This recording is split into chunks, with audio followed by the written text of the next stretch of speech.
सहनाववतु सहनौ भुनक्तु सह वीर्यं करवावहै तेजस्विनावधीतमस्तु मा विद्विषावहै। सदाशिवसमारम्भां शङ्कराचार्यमध्यमाम् अस्मदाचार्यपर्यन्तां वन्दे गुरुपरम्पराम्। श्रुतिस्मृतिपुराणानाम् आलयं करुणालयं नमामि भगवत्पादं शङ्करं लोकशङ्करं शङ्करं शङ्कराचार्यं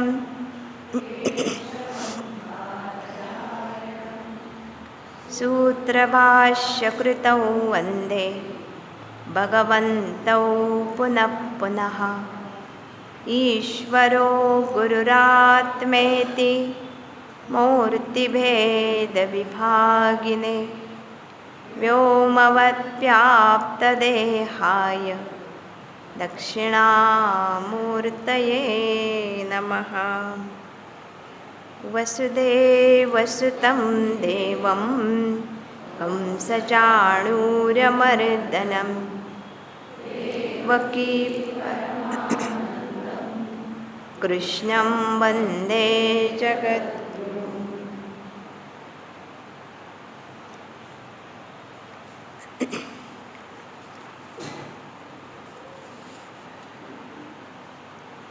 काल आपण पाहत होतो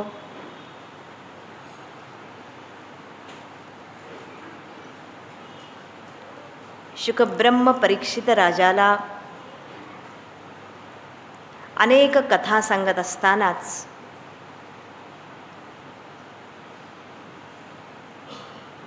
ध्रुवाचं असणारं आख्यान आणि याच आख्यानामधून त्याचं असणारं सुंदर चरित्र शुकब्रह्म कथन करतात। जन घोर तपश्चर्या केली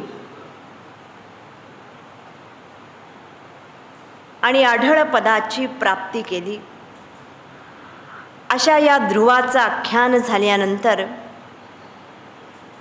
त्याच्याच वंशामधील अनेक जे राजे होऊन गेले, वेन राजा, पृथुराजा, प्राचीन बर्ही राजे, प्रचेतस अशा अनेक राजांचं चरित्र या ठिकाणी वर्णन करतात।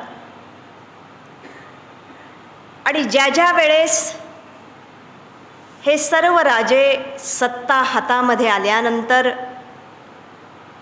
या सत्तेमध्येच उपभोगांच्या मध्येच रममाण होतात, त्या वेळेस हे सर्व ऋषी आणि मुनी यांना येऊन उपदेश करीत असत।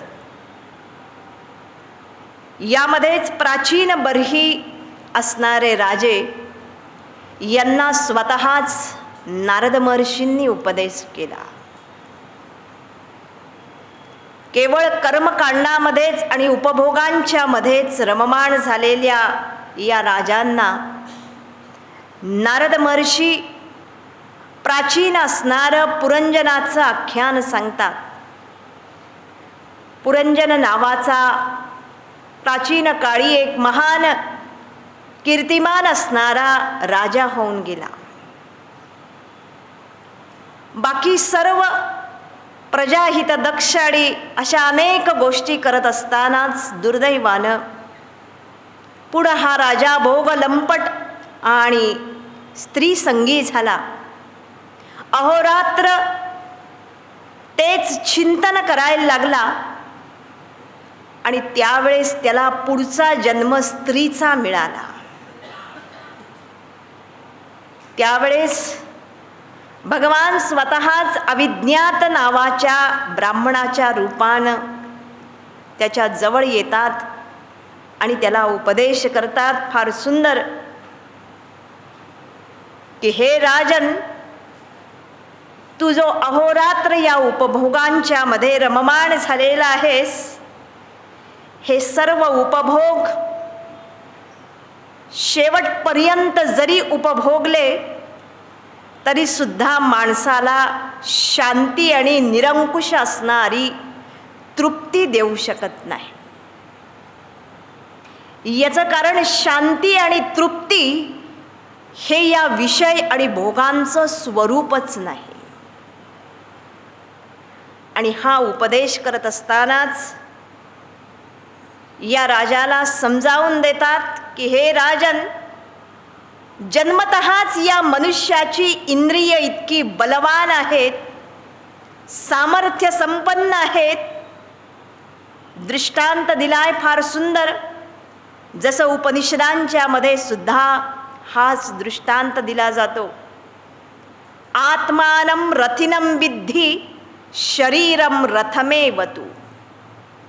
दृष्टांत दिलाय, जणू काही हे शरीर म्हणजेच रथाप्रमाणे आहे. रथ म्हणजे गाडी, आपल्याला कुठेही जायचं असेल तर ते साधन आहे. तसं शरीर हे या रथाप्रमाणे साधन आहे. बुद्धिं तु सारथिं विद्धि मन प्रग्रहमेवच. बुद्धी ही आमच्या शरीरामध्ये सारथ्याचं कार्य करते.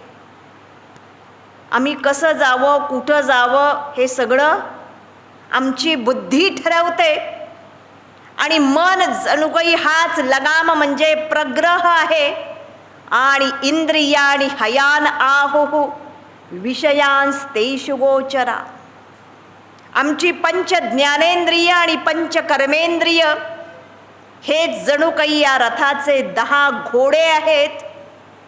आणि जर या घोड्यांच्यावर संयमन केलं नाही, तुम्ही पहा, लगाम जर खेचला नाही तर हे घोडे या विषयरूपी मार्गांच्या मध्ये स्वैर आणि उच्छृंखल होऊन भरकटतात. दिशाहीन हा सगळा रथ होतो. आणि आज मनुष्याची इतक्या वर्षांच्या मध्ये हीच अवस्था होते.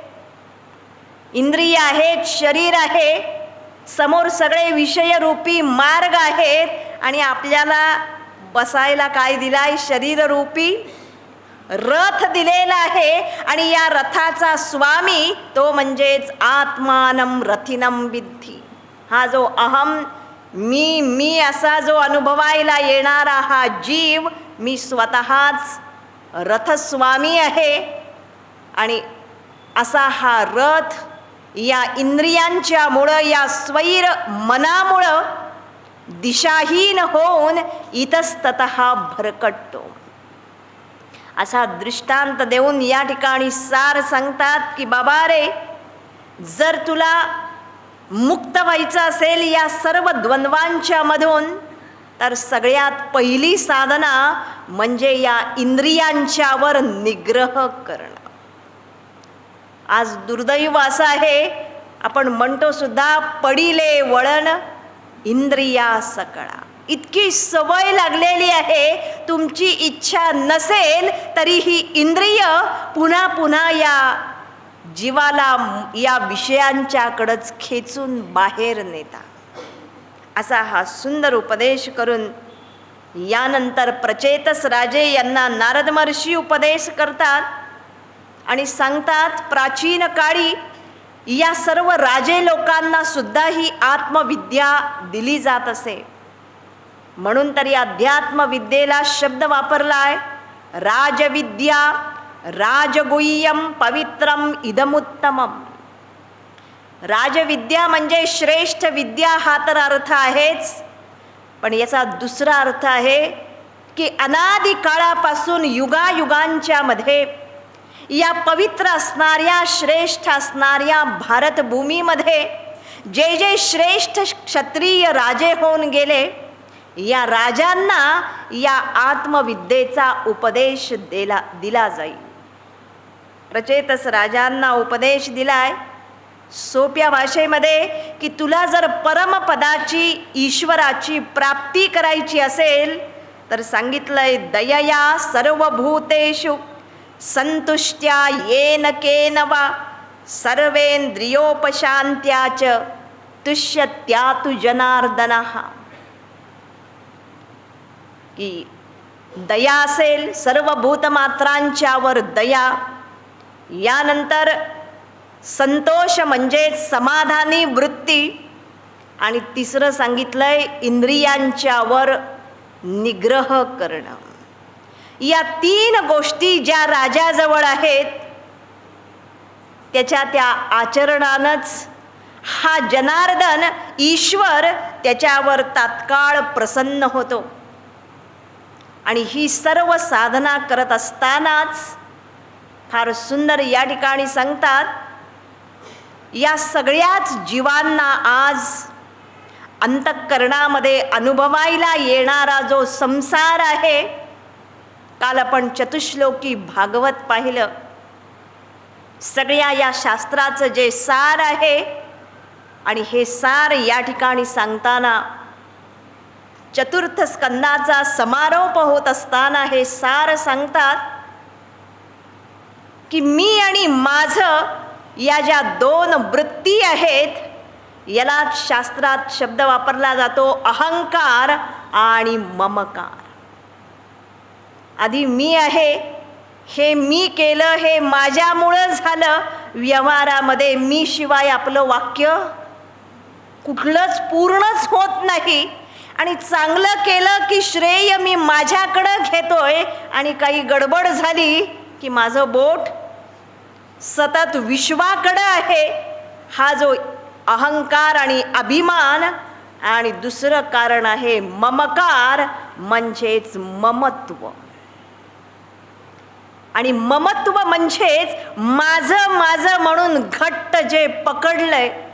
माणसानं आयुष्यभर तुम्ही पहा, सगळ्यालाच माणूस पकडतोय. आजपर्यंत किती विषय जेवढे जेवढे माझ्या आयुष्यामध्ये आले, जे जे मला प्रिय आहे, अनुकूल आहे, इष्ट आहे, त्या सगळ्याला मी माझं म्हणून घट्ट पकडलंय. इतकंच नव्हे, माणसांनाही मी पकडतोय. बरोबर, माझा मुलगा, माझी सून, माझी मुलं, माझे नातू, तुम्ही म्हणताय माझं, पण ते काही अजिबात तुमच्यामध्ये रममाण होत नाहीत. त्यांचं विश्व आणखीन वेगळं आहे. पण आयुष्यभर हा माणूस ममत्व निर्माण करतो. पुढं सुंदर आख्यान येईल. आणि हे जे ममत्व तेच माणसाच्या दुःखाला कारण आहे. सगळ्या संसाराचं मूळ कारण एकच, अहंकार आणि ममकार. इतकंच नव्हे तर या देहाला सुद्धा माझं म्हणून घेतलेलं आहे. नखशिखांत हा माझा देह असं म्हणून देहाचे सगळे जे विकार आहेत, रोग व्याधी वगैरे हेही मी माझ्यावर आरोपित करतोय. आणि म्हणून उपदेश दिलाय की बाबा रे, यदि देहम पृथक कृत्वा चितिविश्राम्य तिष्ठसी. इतके सोपे श्लोक आहेत. जर तू स्वतःच्या देहाला पृथक कृत्वा, तू राहा देहाच्या आतच, पण आत असूनही तू त्या देहाला काय कर, पृथक कृत्वा, भिन्न पहा. कसं, जसं तुम्ही घरामध्ये राहता ना, घर माझं आहे म्हणता, पण घर म्हणजेच मी नाहीये. बरोबर, तिथं माझं पक्कं ज्ञान आहे की घर भिन्न आणि घरापासून मी भिन्न. आणि म्हणून तसंच या ठिकाणी सांगतात, देह हे सुद्धा या जीवाचं राहण्याचं फक्त काय आहे, एक घर आहे, स्थान आहे.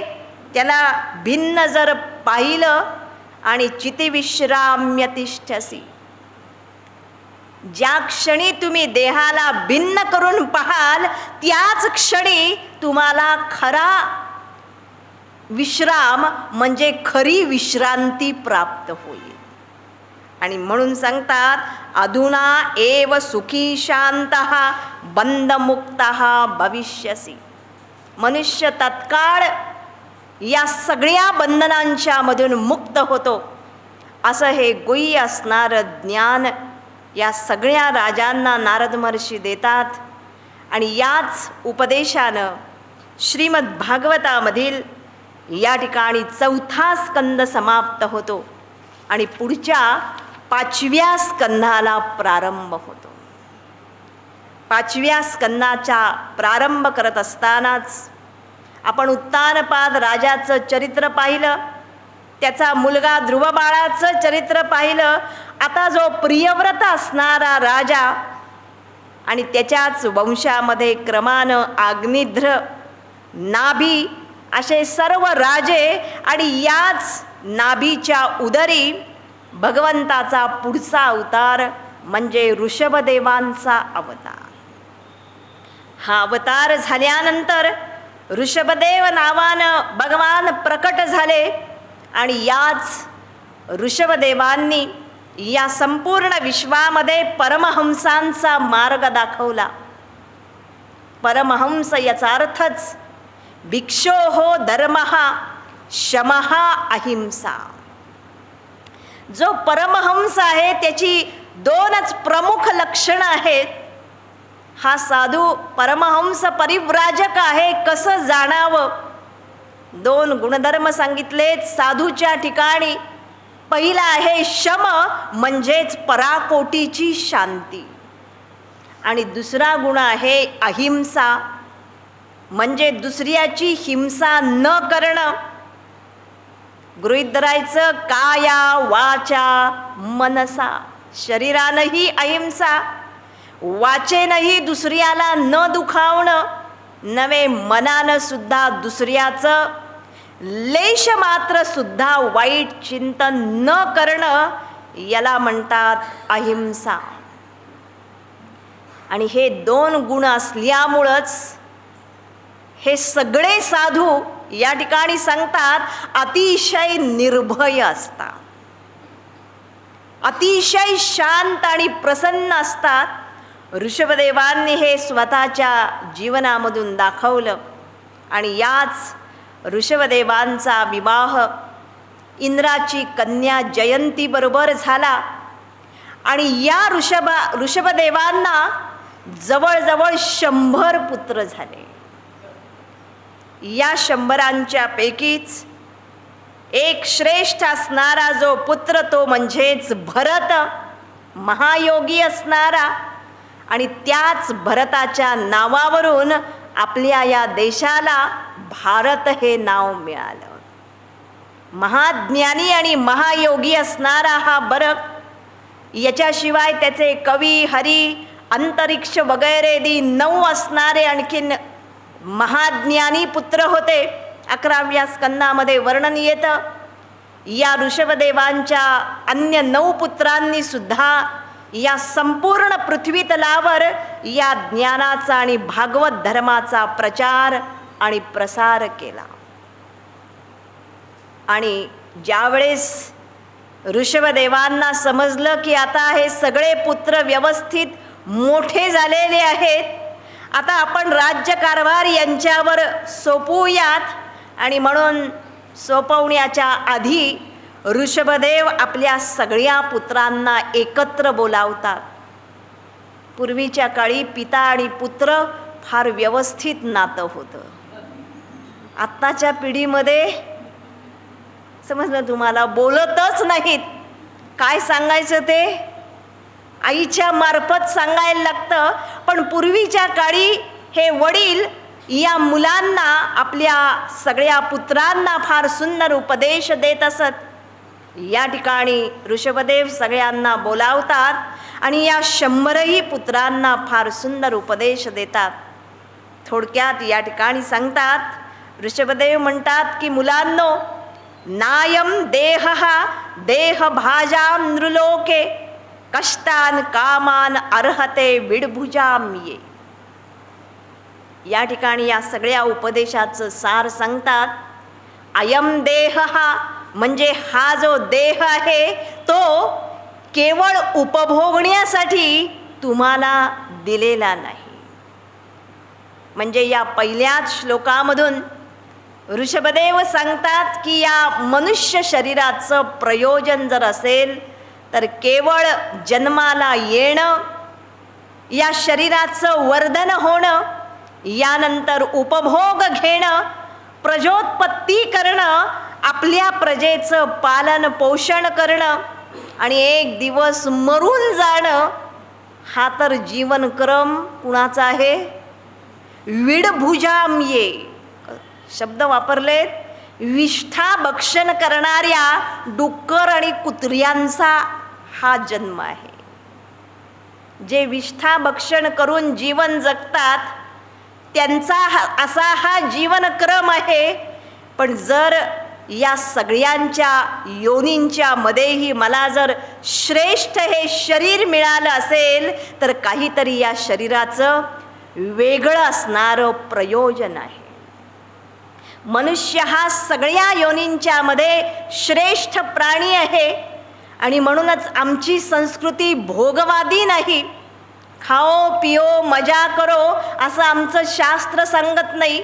त्यांचं शास्त्र सांगतं यावत जीवम सुखम जीवेत ऋणम कृत्वा घृतम पिबे भस्मीभूतस्य देहस्य पुनरागमनम कुतः.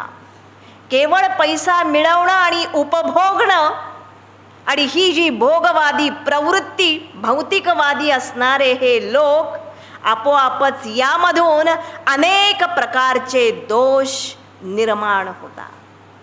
आणि म्हणून ऋषभदेव सांगतात की या जन्मामध्ये येऊन जर काय करायचं असेल तपो दिव्यम पुत्रका येन सत्वम. मनुष्य जन्मामध्ये येऊन बाकी तर शरीर वर्धनार्थ सगळ्या क्रिया आपोआप होतात, म्हणून आपण मोठे होण्यासाठी वेगळं काही केलंय? अहो, काळ आपोआप आपल्या शरीराला पुढं पुढं नेतो. आपण वाढदिवस साजरे करतो खरं, पण हा मूर्खपणा आहे. वाढदिवस म्हणजे यात आपला काही पुरुषार्थ नाहीये. उलट 1 वर्षानं आपण मृत्यूच्या अधिक जवळ गेलेलो आहोत हा माणूस. आणि म्हणून या ठिकाणी सांगतात या शरीरामध्ये भगवंतानं जन्मतःच दिव्य वरदान, दिव्य असणारी सत्सद विवेक बुद्धी जर दिली असेल, चांगलं आणि वाईट ठरवण्याची बुद्धी जर दिली असेल तर याचा चांगला विनियोग करून या मनुष्यानं तपश्चर्या करावी, ज्यामुळं शुद्धेद यस्मात् ब्रह्मसौख्यम अनंतम, ज्याच्यामुळं अनंत ब्रह्मसुख मिळेल. अंतर्बाह्य शरीर इंद्रिय मन या सगळ्यांची शुद्धी होईल. असं तप किंवा तपश्चर्या करण्याचा प्रयत्न करावा. आणि हे सगळं करायचं असेल, सगळ्यात मोठं तप असेल, कारण शंका येईल मग आता तपश्चर्या म्हणजे कलियुगातल्या माणसानं काय करावं? आपल्याला तर 100 वर्ष बसणं शक्य नाही, 100 सेकंद सुद्धा शक्य नाही. आणि असा हा माणूस उपवास करायचा म्हटलं तरी आपण एवढी खिचडी खाऊन मग उपवास करतो. आणि म्हणून या कलियुगामध्ये सगळ्यात सोपं जर तप असेल तर सुंदर सांगतात महत् सेवाम द्वारम आहुहु मुक्ते. बाबा रे, तुम्हाला बाकी काहीही जमलं नाही आयुष्यामध्ये, श्रवण जमलं नाही, ध्यान जमलं नाही, कीर्तन जमलं नाही, पूजा काहीच जर जमलं नाही तर निदान या कलियुगामध्ये महत् सेवा म्हणजे महापुरुषांची सेवा. आणि असे हे सत्पुरुष माझ्या आयुष्यामध्ये जे गुरुरूपानं येतात, जे ईश्वराचे अनन्य भक्त आहेत, या महापुरुषांची सेवा करावी. आणि ही सेवा जर करायची असेल, या ठिकाणी सांगतात पुढचा प्रश्न येईल, या महापुरुषांना ओळखावं कसं? सत्पुरुष हे आहेत आणि यांची सेवा करावी. आणि म्हणून त्यांचं वर्णन केलंय महांतस्ते समचित्ताहा प्रशांताहा. ठाकूरांनी सुद्धा सांगितलंय गुरु सुद्धा पारखून घ्यावा. अंधपणानं गुरु करू नये याचं कारण, ज्यांच्यावर मी पूर्ण श्रद्धा ठेवतो, माझं असणारं जे श्रद्धास्थान, जिथं मी पूर्णतः नतमस्तक होतो, आणि याच श्रेष्ठ असणाऱ्या आचार्यांची, सत्पुरुषांची सेवा हेच मोक्षाचं जणू काही दार आहे. योग वासिष्ठामध्ये 4 द्वारपाल सांगितलेत मोक्षाचे. शमः, विचारः, संतोषः, साधु समागमः इति. मोक्षद्वारे द्वारपालाः 4. 4 द्वारपाल आहेत मोक्षाच्या दारात. आणि तुम्हाला माहिती आहे, कुठंही जायचं असेल तर आधी द्वारपालांना संतुष्ट करायला लागतं. आधी तिथं सगळं जमवावं लागतं, मगच ते प्रवेश देतात. पहिलं दार सांगितलंय शमः, म्हणजे निरतिशय शांती. यानंतर विचारः, हा आत्मविवेक अखंड जागृत ठेवणं. तिसरी गोष्ट सांगितली आहे संतोषः, मन समाधानी आणि तृप्त ठेवणं. जे काही मला मिळालेलं आहे त्याच्यामध्ये तृप्त आणि शांत राहणं. पण हे 3ही जमले नाही तर शेवटचा सोपा उपाय तो म्हणजे साधू समागमः. या साधूंच्या सहवासामध्ये म्हणजे सत्संगामध्ये जावं. म्हणून तरी संत सांगतात, करू नका काही संत संग धरा, पूर्वीचा जो दोरा उगवेल. तुकाराम महाराजांचे निर्वाणीचे अभंग आहेत. त्यामध्ये महाराज सांगतात, या जन्मात बाकी काही जमलं नाही तरी निदान संतांच्या सानिध्यामध्ये जा आणि त्या ठिकाणी सेवा करा. सेवेशिवाय हा भाव निर्माण होत नाही. आणि आमच्या आयुष्यामध्ये हा सत्संग सुद्धा सहजासहजी मिळू शकत नाही. तुम्ही विचार कराल जाऊ आम्ही, पण सत्संग महत्संग हा तू, नारद महर्षी मीमांसा करतात, महत्संग हा तू दुर्लभ अगम्य अमोघश्च. अतिशय दुर्लभ आहे. एखाद्या वेळेस प्राप्त झाला, आपण इथं बसलेलो आहोत, पण अगम्य आम्हाला तो समजेलच. कारण संत सुद्धा आपल्यासारखेच या शरीरामध्येच येतात, आपल्यासारखेच वावरतात. देहधारी असताना, देहात असताना त्यांचं महात्म्य समजेलच असंही नाही. आणि तिसरं लक्षण सांगतात अमोघश्च. सत्संग हा अमोघ आहे, म्हणजे क्षणाचाही सत्संग आमच्या आयुष्यातला व्यर्थ जात नाही. कदाचित तुम्हाला आत्ता कळणार नाही. इथं येऊन बसा शांत, 10 मिनिट, अर्धा तास, 1 तास काय मिळालं हे कदाचित शब्दानं सांगता येणार नाही. पण सत्संग हा व्यर्थ जात नाही. इथं मिळालेली शांती, निस्वार्थ निष्काम असणारं प्रेम, इथं जे जे या संतांच्या सानिध्यामध्ये मला ज्ञान असेल, ध्यान असेल, साधना असेल, म्हणून साधनेला सुद्धा गती मिळायची असेल, तुम्ही तुमच्या पुरुषार्थानं करत राहिला तर किती वेळ लागेल माहीत नाही. कोणी साधक म्हणेल मी माझ्या प्रयत्नानं सगळं करेल, परंतु संतांच्या शिवाय या मार्गात प्रगतीही होत नाही. आणि सत्संग 1 दिवस नव्हे, 2 दिवस नव्हे, किंवा रविवार टू रविवार नव्हे, आमचं संपूर्ण आयुष्यच अंतरंगानं या सत्संगामध्ये पाहिजे. गोंदवलेकर महाराज शब्द वापरतात बघा, अनुसंधान. सातत्यानं या संघाचं, या विचारांचं, या स्मरणाचं अनुसंधान टिकावं. आणि तोच सुंदर उपदेश या ठिकाणी ऋषभदेव देतात आणि सांगतात की बाबा रे, सत्संगामध्ये गेल्यानंतर ते जे काही सांगतील ते ऐक. त्यातलंही तुला किती समजेल माहीत नाही, पण निदान त्या महात्म्यांची सेवा करणं. याचं कारण एकच, सेवा म्हणजे केवळ शारीरिक सेवा नव्हे. शरीरानं तर सेवा आहेच, पण सेवा हा मनाचा असणारा एक सुंदर भाव आहे. ज्या भावामध्ये माझ्यामध्ये असणारा जो अभिमान आहे तो आपोआपच गळून पडतो. तुम्ही पहा, म्हणून जगात बाकी सगळं सोपं आहे. बसून ब्रह्मविद्या घेणंही सोपं आहे, परंतु एखाद्याची सेवा करणं आयुष्यभर हे सगळ्यात अवघड गोष्ट आहे. म्हणून तरी नवविधा भक्तीमध्ये दास्य भक्ती सांगितली आहे. आमचा भक्त हनुमान याचं महान प्रतीक आहे. भक्त हनुमान सुद्धा प्रभू श्रीरामांना सांगतोय, भगवंता देह बुद्ध्या तू दासोहम. प्रभू श्रीराम एकदा विचारतात, हनुमंता तुझं माझ्यावर एवढं प्रेम आहे, सांग बरं तू मला काय पाहतोस, कसं प्रेम करतोस. त्यावेळेस हनुमान उत्तर देतोय, भगवंता या शरीराच्या दृष्टीनं जर असेल तर तू माझा स्वामी आणि मी तुझा केवळ एक दासानुदास आहे.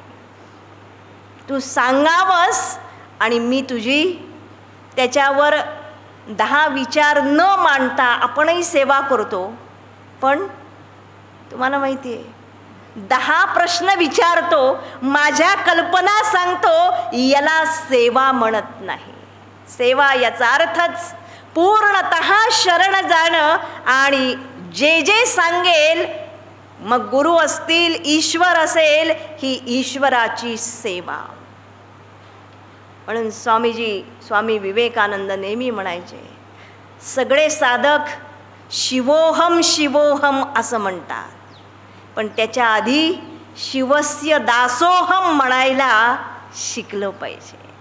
आम्ही थोडंफार वेदांत ऐकतो आणि लगेच सगळं वेदांत बोलूही लागतो, पण हे वृक्ष ज्ञान त्याच्यामध्ये नम्रता नसेल, प्रेम नसेल, भक्ती नसेल, भाव नसेल, त्याग आणि समर्पण नसेल तर हा आनंद अनुभवायला येत नाही. आणि म्हणून या ठिकाणी साधना सांगितली आहे, महत्सेवाम द्वारम आहुहु मुक्ते. सेवा करावी. परत प्रश्न आहे, सेवा कशी करावी.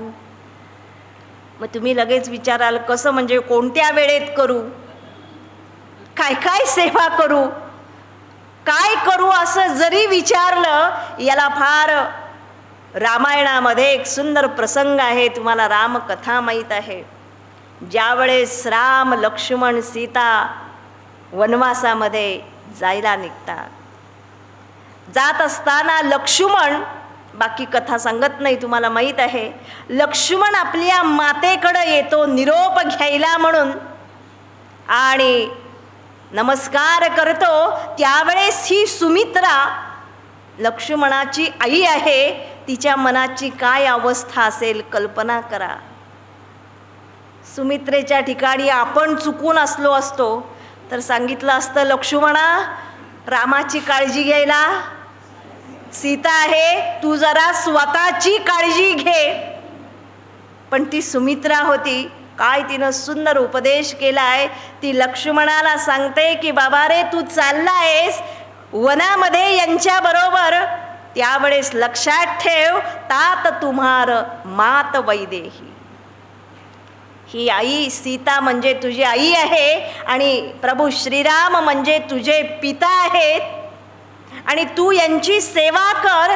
कशी कर ती दृष्टांत देते आणि सांगते, एखादा अज्ञानी पुरुष जसा स्वतःच्या शरीराची सेवा करतो. समजलं तुम्हाला. आपण सगळे सकाळी उठल्यापासून झोपेपर्यंत कुणाची, दुसऱ्याची सेवा लांब आहे, आपण स्वतःचीच सेवा करतोय. उठल्याबरोबर किती प्रेमानं तुम्ही हात फिरवता बघा. तुम्हाला सांगायला लागतं आता शरीराला हे दे ते दे. अखंडपणानं उठल्यापासून झोपेपर्यंत तुम्ही सेवा करता एखादा अज्ञानी माणूस. तसं सुमित्रा सांगते, लक्ष्मणा या प्रभू श्रीरामांची तशी सेवा कर. या सीता मातेची तशी सेवा कर. विचार करा याच्यावर. याचा अर्थच सेवा ही मनाची एक अतिशय उदात्त असणारी वृत्ती आहे. सेवेमध्ये तो स्वतःचं सर्वस्व विसरून जातो. आणि हाच उपदेश ऋषभदेव या ठिकाणी देतात. या सेवा वृत्तीनं अहंकाराचा आणि माझे व्यक्तिगत जे राग आणि द्वेष आहेत यांचाही त्याग होतो. आणि असा हा सुंदर उपदेश देऊन अहंकाराच्या त्यागाचं साधन सांगून या ठिकाणी ऋषभदेव सांगतात की बाबा रे, जोपर्यंत या वासुदेवामध्ये या भगवंतामध्ये प्रेम निर्माण होत नाही तोपर्यंत या शरीराचं बंधन सुटत नाही. तुम्ही म्हणाल कसं या देहाची आसक्ती काढावी? जोपर्यंत मन आहे आणि देह आहे तोपर्यंत हे मन देहामध्ये अडकणारच. आणि म्हणून या ठिकाणी युक्ती सांगतात, एवं मनहा कर्मवशम प्रयुंक्ते. आज आपली अवस्था अशी आहे, जन्मल्यापासून आपण अनेक प्रकारच्या कर्मांच्या मध्येच प्रवृत्त होतोय. बघा तुम्ही, इतकी व्यवधानं आहेत. तुम्ही म्हणताना इच्छा खूप आहे हो कथा ऐकायला यायची, पण काय करू, माझ्या मागं इतकी कामं आहेत आणि कामं संपतच नाहीत. शास्त्रकार सांगतात तुम्ही संपता पण तुमची कामं कर्म हे कधीच संपणार नाही. एवं मनहा कर्मवशम प्रयुंक्ते. हे मन पुन्हा पुन्हा कर्मामध्येच प्रवृत्त होतं. आणि असं हे मन यामधून निवृत्त करायचं असेल तर साधन एकच, या देहाच्या आसक्तीमधून बाहेर काढायचं असेल तर तेच मन दुसऱ्या एका स्थानामध्ये आसक्त केलं पाहिजे. आणि दुसरं योग्य स्थान म्हणजे केवळ आणि केवळ या भगवंताचं स्थान आहे. आणि तो उपदेश इथं देतात, न कुर्यात कर्हिचित सख्यम मनसी यनवस्थिते. बाबा रे, तू क्रमाक्रमानं तुझ्या अंतःकरणामध्ये या ईश्वर भक्तीचा भाव निर्माण कर.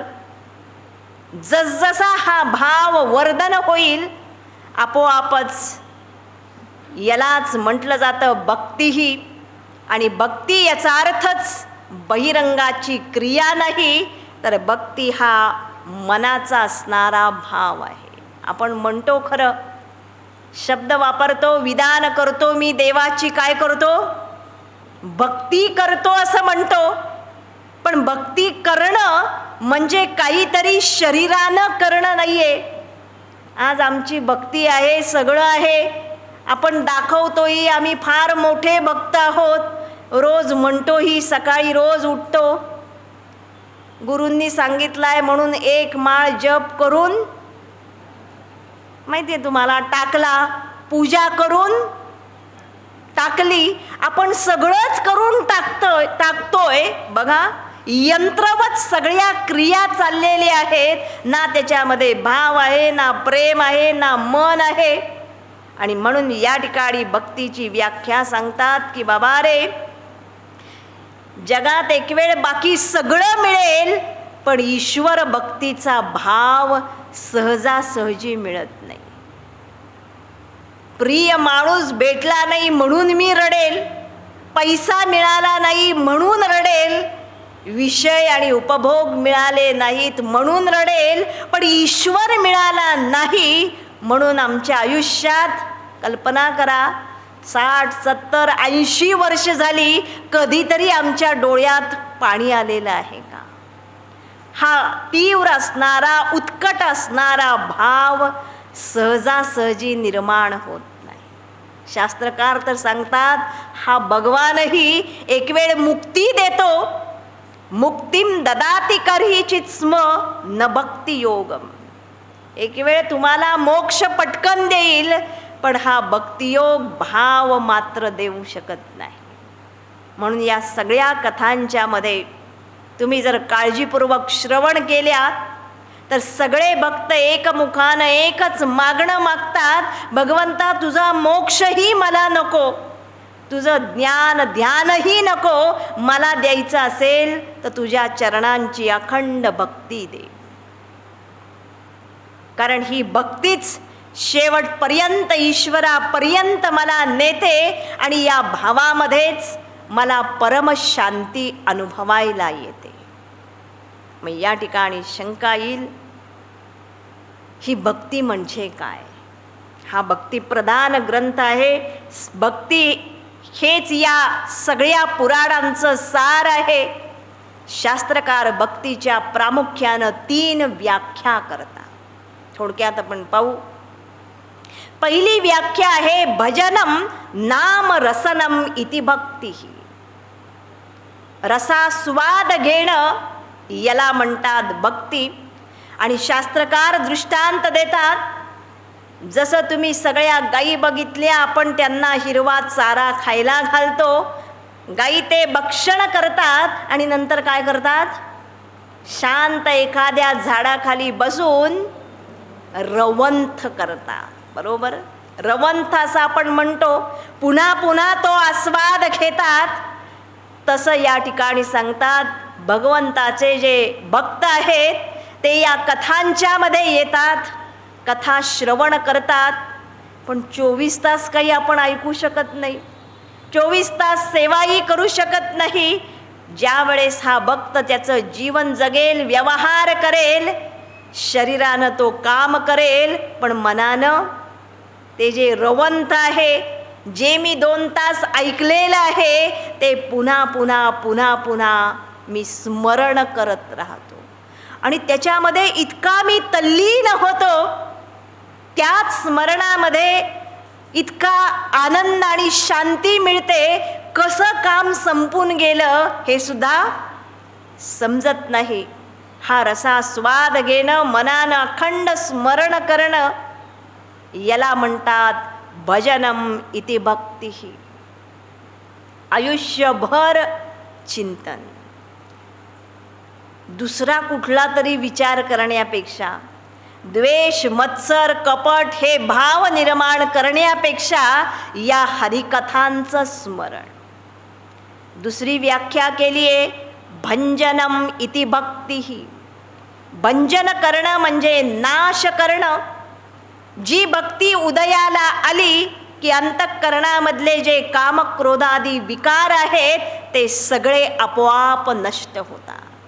एरवी तुम्ही प्रयत्न करता बघा, आता मला माझं मन शुद्ध करायचं आहे, पण तुम्ही कितीही प्रयत्न करा, वेदांत शास्त्रात आपण ऐकतोय शमहा दमहा उपरमहा तितिक्षा श्रद्धा समाधानम. हे अनेक वेळेला ऐकलंय, व्याख्याही पाठ आहे, पण आमच्या आतमध्ये शम येईपर्यंत दम निघून जातो. दमन इंद्रियांच्यावर निग्रह करेपर्यंत उपशमा निघून जाते. एकही गुण दीर्घकाळ स्थिर राहत नाही. आणि म्हणून या ठिकाणी सुंदर सांगतात भक्तीमध्ये असं सामर्थ्य आहे.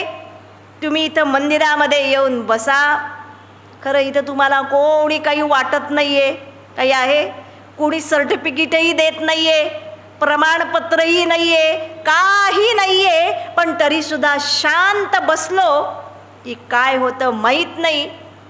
मनामध्ये तुम्ही म्हणता सुद्धा जरा तिथं गेल्यावर मला बरं वाटलं. इतकं सुंदर पवित्र असणारं वातावरण आहे. तिथं आल्या क्षणीच माझ्या मनाला शांती जर मिळत असेल, याची मीमांसा करतात. शांती का मिळते? कारण एकच, ज्यावेळी तुम्ही अशा स्थानामध्ये बसता, समोर भगवान आहे, त्यावेळेस कळत न कळत, तुम्हालाही जाणीव राहत नाही, तुमच्या मनातले सगळे जे हे षड्विकार आहेत, काम क्रोध लोभ मोह मदमत्सरादी, तुम्ही पहा आपोआप त्यांचा प्रभाव कमी होतो. कथा ऐकताना आनंद वाटतो का? कारण त्यावेळेस माझा व्यक्तिगत अहंकार, हे सगळे राग आणि द्वेष, त्यांचा प्रभाव संपतो. मन शुद्ध होतं आणि जिथं मन शुद्ध होतं तिथं शुद्ध आनंद प्राप्त होतो. आणि म्हणून या ठिकाणी सांगतात भंजनम इति भक्ती, जी या विकारांचा नाश करते. आणि विकारांचा नाश होणं म्हणजेच या सगळ्या संसाराचा नाश होणं. कोणीतरी आजच प्रश्न विचारला मला, माताजी शांती कशी मिळवायची हो? आणि 1 सेकंदात उत्तर द्या म्हणे. आता तसंच दिलं पाहिजे. शांती मिळवायची असेल तर स्थान तुमचं मनच आहे. मनातलं सगळं रिकामं करा. क्षणार्धात तुम्ही जिथं आहात तिथं शांतीच आहे. शांतीशिवाय या मनामध्ये दुसरं काहीच नाही आहे. मन म्हणजे शांतीचा अफाट असणारा, विशाल असणारा सागर आहे. पण आज त्या पाण्यावर काय आलंय? शेवाळ आलंय. या सगळ्या विकारांचं आणि वासनांचं. शांती या एका शब्दावर वसिष्ठ महामुनी 1 प्रकरण लिहितात. 7000 श्लोक. योग वासिष्ठाचं 5वं प्रकरण आहे, उपशमा प्रकरण. इतकं सुंदर सांगितलंय. शेवटी रामांना सार सांगतात की रामा, मन शांत करणं म्हणजेच मन वासनारहित करणं. मन म्हणजे तरी काय? सगळ्या वासना म्हणजे मन आहे. तुम्ही सगळ्या वासना काढून टाका. अशी एक अवस्था आयुष्यात आली पाहिजे. भगवंता आता बास, आता मला काहीही नको. लेश मात्र सुद्धा इच्छा आणि वासना नाही. ज्या क्षणी अशी अवस्था येईल, तुम्ही पहा तुमच्या मनामध्ये शांतीशिवाय दुसरं काहीच नसेल. तुम्ही अशांत होण्याचा प्रयत्न केला तरी तुम्ही अशांत होणार नाही. एवढं या शांतीचं महात्म्य आणि सामर्थ्य आहे. आणि म्हणून दुसरी व्याख्या केली आहे भंजनम इति भक्ती. म्हणून तरी भगवान अर्जुनाला पुन्हा पुन्हा एकच आदेश देतात, अर्जुना काही करू नकोस, तुझं मन फक्त मला दे. मय्या आसक्त मना पार्थ, मन्मना भव मद्भक्तः भव मद्या जीमां नमस्कुरु, मय्येव मन आदत्स्व मयि बुद्धिं निवेशय. अर्जुना दुसरं काही करू नकोस साधना, तू काय कर, तुझं जे मन आहे तेवढं फक्त मला दे. अर्जुनाला वाटलं फार सोपी गोष्ट आहे. जे मन आम्हाला त्रास देतंय ते मन काय करायचंय? भगवंताला द्यायचंय. पण करायला लागल्यावर त्याला समजलं की ही सगळ्यात अवघड गोष्ट आहे. बाकी सगळं तुम्ही जगातलं मागा आपण देऊ शकू, सर्वस्व देऊ, लाखो कोट्यावधी रुपये देऊ, पण मन देणं, भगवंताला समर्पण करणं ही सगळ्यात अतिशय अवघड असणारी गोष्ट आहे. आणि म्हणून भक्तीमध्ये समर्पण आवश्यक आहे. किती समर्पण? आपण म्हणतो आम्ही समर्पित आहोत, आम्ही शरण आहोत. शब्द चांगले आहेत, मी सगळं देवाला अर्पण केलं. रोज आरती सुद्धा आपण करतो, तन मन धन सब मेरा सब कुछ है तेरा. भगवंतालाही वाटतं वा, यानं सगळं आज मला सगळं अर्पण केलंय. दुसऱ्या दिवशी येऊन पुन्हा तीच आरती आपण म्हणतो. आता काल जर सगळं दिलं असेल तर तुमच्याकडं आज आलं कुठून? समर्पण याचा अर्थच स्वतःचं सर्वस्व देणं. आणि या समर्पणाचे 6 लक्षणं सांगितलेत भक्तिशास्त्रामध्ये. अनुकूलस्य संकल्पः, पहिलं लक्षण आहे भगवंताला समर्पण होणं म्हणजे भगवंताला अनुकूल राहण्याचा संकल्प करणं. स्पष्टीकरण देत नाही, हे पहिलं लक्षण. दुसरं लक्षण आहे प्रातिकूलस्य वर्जनम. भगवंताला जे प्रतिकूल आहे, भक्तीच्या मार्गाला जे जे प्रतिकूल आहे त्या सगळ्यांचा त्याग करणं. पुढचं लक्षण आहे रक्षिष्यतीति विश्वासः. भगवान माझं रक्षण करेल हा नितांत विश्वास आपण ठेवतो, पण अर्धवट ठेवतो.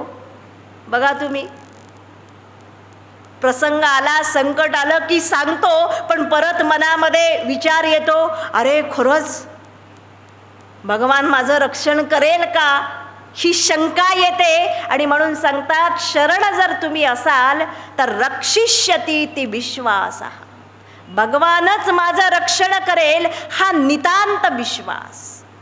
म्हणून तरी अक्कलकोटचे स्वामी बघा एक वाक्य सांगतात, भिऊ नकोस मी तुझ्या पाठीशी आहे. केवढा अर्थ या वाक्याला माहिती आहे?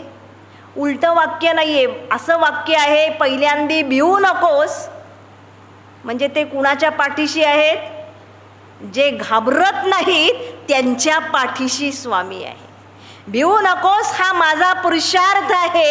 एकदा त्यांच्यावर सोपवलं की सगळं सोपवून दे. चौथं लक्षण आहे गोप्तृत्वे वर्णम तथा. विश्वास आहे, पण प्रत्यक्ष ज्यावेळेस संकट येईल त्यावेळेस भगवंतालाच निवडणं. संकट आल्यावर आपण दुसऱ्यांचं सहाय्य घेतोय. पैसा माझं रक्षण करेल, दुसरी माणसं माझे रक्षण करतील, हा अंध असणारा विश्वास आहे. मी माझ्या कर्तृत्वानं या संकटामधून बाहेर येईल, पण सगळे प्रयत्न संपतात त्याच वेळेस मी अनन्य भावानं शरण जातो. हे चौथं लक्षण.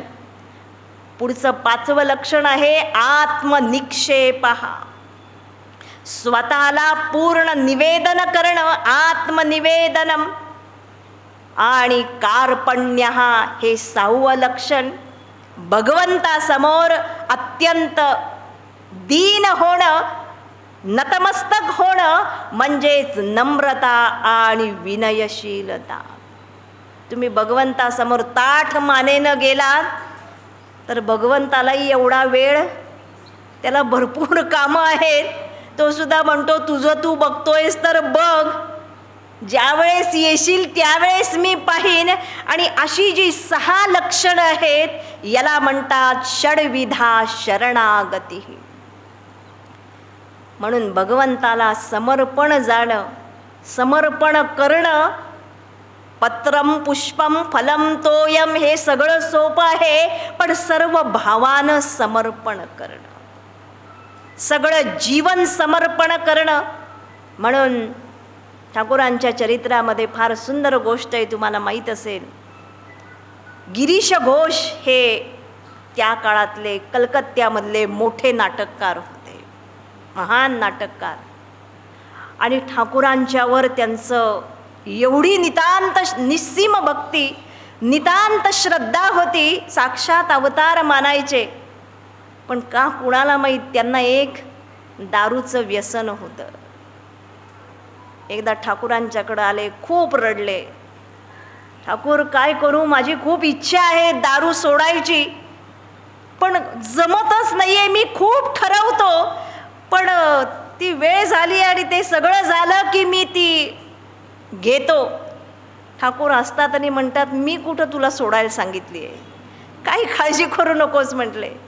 पण तरीसुद्धा या गिरीश घोषांना भक्त असतात, पटत नाही, खूप पश्चात्ताप होतो, रडतात ठाकूरांच्या जवळ. शेवटी ठाकूर म्हणतात हरकत नाही, तुला एवढा पश्चात्ताप होतो, एवढा त्रास होतोय, आता यातून उपाय काय. म्हणून ठाकूर सांगतात असं कर, तू दारू सोडू नकोस, दारू घे, फक्त घ्यायच्या आधी रोज एक काम कर, प्रत्येक वेळेस घ्यायच्या आधी काय कर, ती मनानं मला अर्पण कर. गिरीश घोषांना इतकं बरं वाटतं, सोपी गोष्ट आहे, काय घ्यायची म्हणजे दारू काही सोडायची नाही आहे, फक्त घ्यायच्या आधी मनानं ठाकूरांना समर्पण करायची. आनंदानं घरी जातात, वेळ होते. माहिती तुम्हाला एक पिणारे कसे असतात, हातात ग्लास घेतात, सगळं घेतात, आणि आता ठाकूरांनी काय सांगितलंय, घ्यायच्या आधी ठाकूरांना अर्पण करायची. आणि म्हणून मनानं ठाकूरांचं मोठ्या प्रेमानं स्मरण करतात आणि विचार येतो मनामध्ये की आता ही दारू मी ठाकूरांना अर्पण करतोय. त्याच वेळेस त्यांच्या मनामध्ये विचार येतो की अरे काय भयंकर विचार आहे हा. प्रत्यक्ष प्रभू श्रीराम आणि श्रीकृष्णांचा हा अवतार माझा आराध्य आहे. जगातल्या उत्तमोत्तम वस्तू ज्यांना समर्पण कराव्यात आणि मी इतकी निकृष्ट असणारी मदिरा ठाकूरांना अर्पण करतोय. माझा धिक्कार असायला हवा. इतका पश्चाताप होतो. तो ग्लास तसाच घेतात, फेकून देतात. क्षणार्धात त्यांची दारू सुटते. कल्पना करा.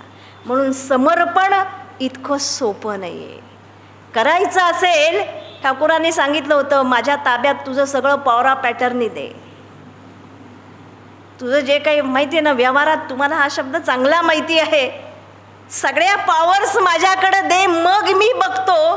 बाकीचे भक्त काय करतात? सांगतात सगळं तुम्ही बघा, पण सगळं आपल्या हातात ठेवतात. गुरु आणि ईश्वर त्यांच्या भानगडीत पडत नाही. पण जो सर्वस्व देतो त्याच्या मुक्तीचं सगळं जबाबदारी परमेश्वर स्वतः घेतो. म्हणून तरी भगवान वचन देतात, प्रतिज्ञा करतात, तेषामहं समुद्धरता मृत्यू संसार सागरा भवामी नचिरात पार्थ मैया वेशित चेतसा. जो मला सर्वस्व समर्पण करेल त्याला या सगळ्या संसारामधून मी सहजपणानं पार करेन. म्हणून तरी आदिशंकराचार्य ज्यावेळेस पंढरपूरला गेले, आमच्या विठोबाच्या समोर उभे राहिले, अतिशय सुंदर स्तोत्र लिहिलं. त्याच्यामध्ये एक उल्लेख केलाय, प्रमाणम भवाब्दे रिदम मामकानाम. इतकं सुंदर पांडुरंगाष्टकम आहे. आपला विठ्ठल कसा उभा आहे? कमरेवर हात ठेवून उभा आहे. आणि आचार्य सांगतात तो विठ्ठल जणू काही भक्तांना सांगतोय की अरे हा भवसागर खूप मोठा आहे, पण त्याचं पाणी हे एवढं कमरे इतकंच. प्रमाणम भवाब्दे, हे भवसागराचं पाण्याचं प्रमाण सांगतात आणि कमरे इतकंच आहे. तू घाबरू नकोस. जो श्रद्धा ठेवेल, नितांत समर्पित होईल, त्याचा उद्धार भगवान स्वतःच करतात. आणि म्हणून समर्पण म्हणजेच भक्ती. तिसरी व्याख्या भक्तीची केली आहे, भाग हा इति भक्ती. भगवंताला आमच्या जीवनाचा एक अविभाज्य भाग बनवणं. आज ईश्वर माझ्या जीवनामध्ये आहे, पण तो कसा? सकाळी पूजेपुरताच. बरोबर ना? सकाळी देवाऱ्यात 1 तास पूजा केली, ते दार लावलं की ईश्वर आणि मी काही संबंधच राहत नाही, असं आपण भयंकर जीवन जगतोय खरं. पण या ठिकाणी सांगतात ईश्वर हा माझ्या जीवनाचा एक भाग बनला पाहिजे. म्हणून तरी समर्थ आदेश देतात, देव मस्तकी धरावा, अवघा हलकल्लोळ करावा. आमच्या जीवनाचं अधिष्ठान असेल, आश्रय असेल, आपण देवदेवही करतो, अधिक मास करतो, श्रावण मास करतो, चातुर्मास करतो, व्रत वैकल्य सगळं करतो. आता तुम्ही शब्द वापरता, आता आम्ही अध्यात्म करतो. क्षमा करा, आज अध्यात्म करणं ही सुद्धा फॅशन झालेली आहे. हा योगा क्लास, हा अध्यात्म क्लास, 4 उपनिषदं संपली, गीता संपली, वगैरे वगैरे आपण खरोखर शब्द वापरतोय. पण भक्ती जर असेल तर ईश्वर हा माझा भाग होणं. जोपर्यंत तो भाव निर्माण होत नाही, माझं आश्रयस्थान ईश्वर बनत नाही, तोपर्यंत या जीवनामध्ये शांती येऊ शकत नाही. जसं घर, दार, मुलं याच्यामध्ये जेवढं ममत्व आहे, म्हणून तरी संत सांगतात या भगवंतावरचं ममत्व सांडूची नाहीये. जसं तुम्ही मुलावर प्रेम कराल तसंच प्रेम ईश्वरावर करा. आणि म्हणून या ठिकाणी सांगतात ईश्वर हा माझा वाटला पाहिजे. आणि हीच भाग हा इति भक्ती. भक्तीच्या या सगळ्या व्याख्या केल्या आणि याच भक्तीच्या साह्यानं संपूर्ण जीवन जगावं. स्वकर्मणा तमभ्यर्च, जे तुम्ही काम करताय तेच ईश्वरार्पण करावं. आणि या सगळ्या पद्धतीनं ऋषभदेव आपल्या या 100 पुत्रांना सत्संग आणि भक्तीचं महात्म्य आणि महिमा फळ समजावून देतात. आणि त्यानंतर ऋषभदेव देहत्याग करतात. देहत्याग करत असताना पृथ्वीचं रक्षण करण्यासाठी ऋषभदेव आपल्या श्रेष्ठ असणाऱ्या पुत्र जो भरत, त्या भरत राजाची नियुक्ती करतात. भरत राजा हा अतिशय धर्मपरायण, व्रतपरायण सुद्धा असतो आणि ईश्वरपरायणही असतो. मोठ्या धर्माच्या मार्गानं हा सगळ्या पृथ्वीचं शासन आणि रक्षण करतो. यज्ञयागादी कर्मांच्या मध्ये सुद्धा तल्लीन होतो. वर्षानुवर्ष दीर्घकाळ अतिशय व्यवस्थितपणानं या पृथ्वीची व्यवस्था पाहतो. आणि याच भरताची कथा या ठिकाणी येते.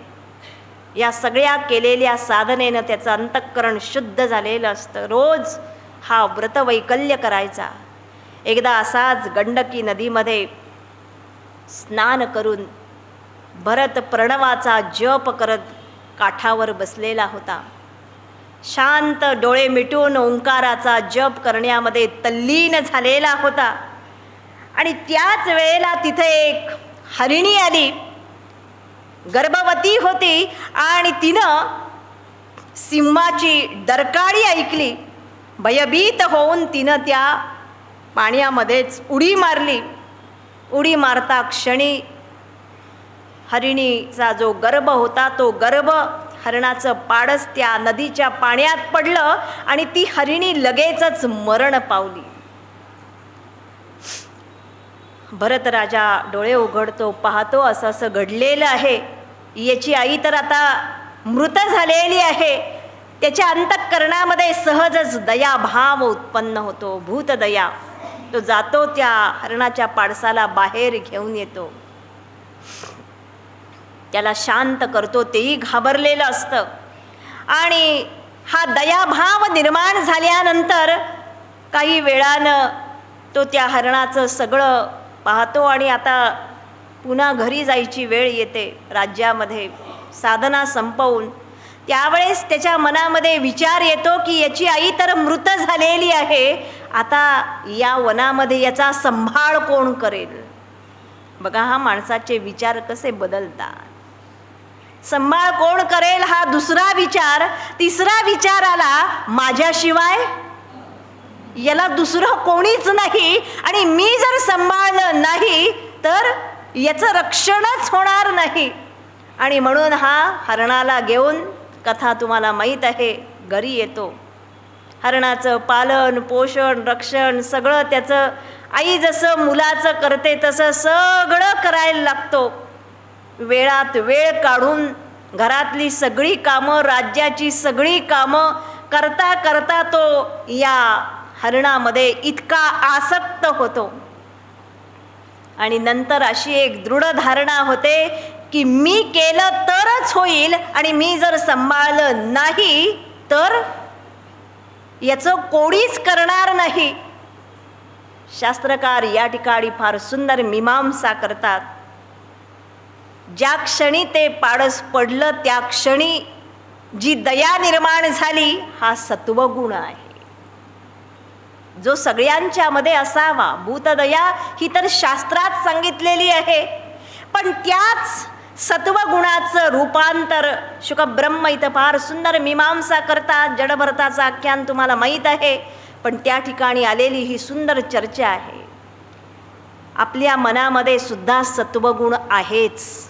आपण सगळे सात्विक आहोत, पण सत्वगुणाचं रूपांतर रजोगुणामध्ये आणि रजोगुणाचं रूपांतर तमोगुणामध्ये व्हायला वेळ लागत नाही. पहिल्यांदी दया हे सत्वगुणाचं लक्षण आहे. दुसरा रजोगुण आहे, मी सांभाळेन, हा काय आहे? रजोगुण आहे, अहंकार आहे. आणि तिसरं या ठिकाणी सांगतात एकदा हा अभिमान निर्माण झाला, मी सांभाळतो, माझ्यासारखं याला कोणीच सांभाळणार नाही.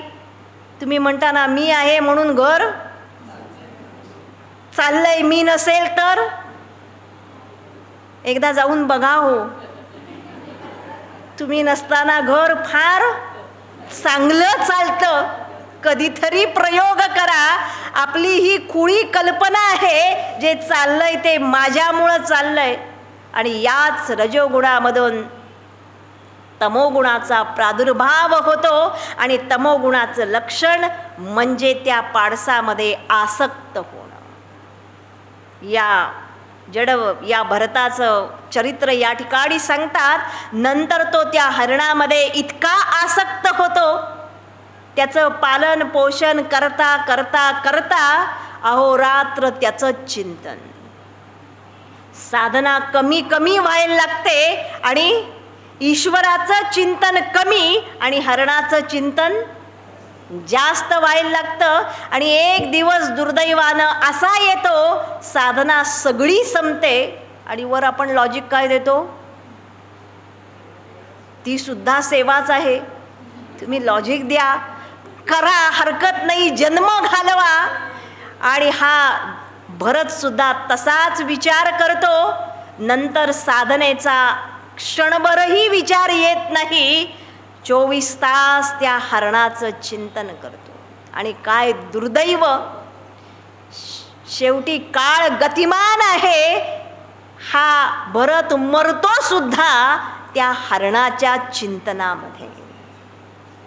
त्याचं फळ म्हणून त्याला पुढचा जन्म हरणाचा मिळतो. जरी हरणाचा मिळाला तरी पूर्वीचे चांगले थोडेसे संस्कार आहेत. आणि म्हणून याला समजतं की मी सततच्या केलेल्या चिंतनामुळं, या आसक्तीमुळं मला ही योनी मिळालेली आहे. पश्चात्ताप होतो, वाट पाहत राहतो, कधी या योनीमधून मी मुक्त होईल. आणि नंतर ते हरिणही मरतं आणि याचा तिसरा जन्म पुन्हा मनुष्य जन्म प्राप्त होतो. आणि त्या जन्मामध्ये मात्र भक्तिपूर्ण मन आहे. पूर्वीचे चांगले संस्कार पुन्हा जागृत होतात. केलेल्या साधनेचं फळ म्हणून पुन्हा एकदा तो विरक्त होतो, ज्ञानी होतो. आणि तोच कसाही बालोन्मत्त पिशाच्यवत राहायला लागतो. त्या जन्मामध्ये मात्र ना कुठली आसक्ती आहे, त्याला देहाची सुद्धा आसक्ती राहत नाही. आणि तो बाहेर एखाद्या वेड्या माणसाप्रमाणे, काही लोकोत्तर पुरुष आहेत, ही लोकांची उपाधी बांधून घ्यायची नसेल तर काही साधू पुरुष बाहेरून कसे राहतात, राहतो मूर्खवत जगामाजी, जगात पिशाच अंतरी शहाणा, सदा ब्रह्मी जाडा निमग्न तो. तसं या भरताची अवस्था होते. आणि म्हणून त्याला सगळे जड भरत असं म्हणायला लागतं. शुक ब्रह्म या ठिकाणी सांगतात, साधी एक भूतदया आणि एक विचार साधा, त्याच्यामुळं किती जन्म घ्यायला लागले, 3 जन्म. खरं तर तो ज्ञानीच होता, पण ज्ञानी माणसाला सुद्धा क्षणभराच्या एका विचारानं 3 जन्म. तर आपली अवस्था काय आहे कल्पना करा. आपल्याकडे एक हरिण नाहीये, हरणच हरण, एवढे विषय आहेत आसक्त होण्यासाठी. अहो, आपण नको नको त्या गोष्टीमध्ये आसक्त होतोय. माझं घर, आपले पुण्यातले लोक माझी उशी, बरोबर ना, किती भयंकर कल्पना आहे तो. माझं घर, माझी खोली, माझं सगळं इतकं घट्ट पकडलंय, त्याच्याशिवाय म्हणे झोपच लागत नाही. हे असं जर जीवन असेल, माझा मोबाईल, माझं सगळं, 1 मिनिट मोबाईल जरा दूर गेला तरी मी अस्वस्थ जर होत असेल, जडामध्ये, या भौतिकतेमध्ये इतका जर माणूस रममाण झाला असेल, तर आपल्याला 3 नाही किती जन्म, पुनरपि जननम पुनरपि मरणम पुनरपि जननी जठरे शयनम, अशी अवस्था आहे. हा जडभरत 3ऱ्या जन्मामध्ये मात्र सावध राहतो. आतून अतिशय दक्ष आहे, त्याला नक्की माहीत आहे आणि म्हणून मनामध्ये हे सुंदर ज्ञान आहे, वैराग्य आहे, ज्ञाननिष्ठा आहे. आणि ज्यावेळेस या जडभरताचं पुढचं आख्यान सांगतात, एकदा असा हा कुठंही बसलेला असायचा रस्त्यात, याला ना कुठलं घर होतं ना स्थान होतं, याला लोक वेडा म्हणूनच समजायचे आणि वेडा माणूस असेल तर त्याला कुणी यायचं आणि कुठलंही काम सांगायचं. तसं एकदा त्या राज्यामध्ये, नगरीमध्ये जो राजा होता, पूर्वीच्या काळी पालख्या असत, तर राजाची पालखी घेऊन बोई चाललेले होते आणि त्यांना एक बोई कमी पडला म्हणून त्यांनी काय केलं, जडभरत तिथे बसलेलाच होता, काही उद्योग नाही, काही काम नाही, आणि म्हणून त्याला बोलावलं. हाही आला, जरा पालखी धरू लाग, 4 जण पाहिजेत पालखीला. जडभरत काहीच बोलला नाही, लगेच उठला आणि त्या राजाची पालखी धरली. आणि धरल्यानंतर काय होतं काय माहीत नाही, पण हे 3 बोई आणि हा 4था जडभरत, त्यानं जेव्हापासून ते 4थं धरलं तेव्हापासून पालखी जरा कशीही हलायला लागली. या बोईंनी बाकीच्या सांगितलं, अरे जरा थोडंसं हळू, जरा नीट चालावंस तू. जडभरत हो म्हणतो आणि पुन्हा आहे तसंच चालू असतं. शुकब्रह्मांनी सांगितलंय, कारण हा जडभरत जो ज्ञानी पुरुष आहे, तो जरी बालोन्मत्त पिशाच्यवत असेल तरी सुद्धा तो जडभरत अशी काळजी घ्यायचा, कारण त्यावेळेस समदृष्टी प्राप्त होते. सर्व भूतांच्या ठिकाणी तो ईश्वर प्रत्यक्ष पाहायचा. जे जे भेटीजे भूत ते ते मानिजे भगवंत. आणि म्हणून ते पाऊल टाकताना माझ्या पावलाखाली चुकून एखादा किडा, एखादी मुंगी सुद्धा येऊ नये ही काळजी घेत असल्यामुळं त्याचे पाय वेडे वाकडे पडायचे. आणि पाय वेडे वाकडे पडले की या राजाची पालखी कशीही हलायची. राजा आतून ओरडतो, जरा नीट चालावं. त्यावेळेस बाकीचे 3 बोई सांगतात, आम्ही नीट चालतोय, पण हा 4था जो आलेला आहे तो काही नीट चालत नाहीये. थोड्या वेळ पुन्हा चालतात, पण याच्यात काही बदल होत नाही. राजा आता मात्र रागावतो आणि या जडभरतालाच बोलतो की अरे तुला जरा नीट चालता येत नाही का, ती पालखी भयंकर हलतीये वेडी वाकडी. त्यावेळेस मात्र हा रहुगण राजा, त्याचं नाव आहे, हा राजा ब्रह्मविद्येसाठी ग्रहण करण्यासाठी कपिल मुनींच्याकडं निघालेला असतो. पालखीत बसून त्यांच्याकडून ही विद्या श्रवण करावी. पण ज्यावेळेस हा जडभरताला बोलतो त्यावेळेस मात्र हा जडभरत त्या राजाला उद्देशून काही सांगतो आणि म्हणतो की हे राजन, तुम्ही जे म्हणताय तू ही पालखी जरा नीट चालव, पण फॅक्ट किंवा सत्य हे असं आहे की आम्ही 4 जण तुझी पालखी वाहतोय, तू आत बसलेला आहेस, तुझं शरीर स्थूल असणारं शरीर, पण ते तुझं शरीर काय आणि पालखी चालवणारे आम्ही, आमचं शरीर काय, हे सगळं जे आहे हे सगळंच, आणि तुझं वजन, तुझा भार, तुझं ओझं आम्ही उचलतोय, हा सगळा शरीराचा धर्म आहे, हा आत्म्याचा धर्म नाहीये. त्याच्यामुळं दोष असेल तर माझ्या शरीराचा आहे, हा दोष काही माझा नाहीये, आत्म्याचा नाहीये. असं ऐकता क्षणीच मात्र पूर्वीचे राजेसुद्धा सुसंस्कृत होते. हे वाक्य ऐकता क्षणीच रहुगण राजाला समजलं की हा कोणी सामान्य नाहीये, कोणीतरी महापुरुष आहे. क्षणार्धात तो पालखी थांबवतो, पालखीतून स्वतःच खाली उतरतो, जडभरताला साष्टांग प्रणिपात करतो आणि विचारतो की हे ब्रह्मन, आपण कोण आहात, कृपा करून, आपण सामान्य नाही आहात का? कदाचित मी ब्रह्मविद्येसाठी कपिल मुनींच्याकडं निघालेलो आहे, आपण तेच साक्षात कपिल मुनी तर नाही ना. याला शंका येते, कारण या ज्ञानाच्या गोष्टी सामान्य माणूस बोलूच शकत नाही. त्यावेळेस रहुगण राजाला हा साष्टांग प्रणिपात करतो, क्षमा मागतो. आणि मग त्यावेळेस हा जडभरत आणि रहुगण राजा यांच्यामध्ये फार सुंदर ज्ञानसंवाद आहे. रहुगण राजा विचारतो की हे असं का होतं, माणूस असा का वागतो. याला उत्तर हा जडभरत देतोय की हे राजन, यावन मनहा रजसा पुरुषस्य सत्वेन वा तमसा वानुरुद्धम. संस्कृत सोडून द्या, तो सांगतोय जोपर्यंत मनुष्याचं मन सत्व रज आणि तम या त्रिगुणांनी युक्त आहे, जोपर्यंत बद्ध आहे, तोपर्यंत त्याच्या हातून चांगली आणि वाईट कर्म घडतच राहतात. तुम्ही कितीही प्रयत्न करा, आम्ही या त्रिगुणांच्या प्रभावाखाली आज आहोत. म्हणून तरी संत सांगतात, रजतम सत्व आहे ज्याचे अंगी, याच गुणे जगी वाया गेला. तम म्हणजे काय, नरकची केवळ, रज तो सबळ मायाजाळ. तुका म्हणे येथे सत्वाचे सामर्थ्य, करावा परमार्थ अहर्निशी.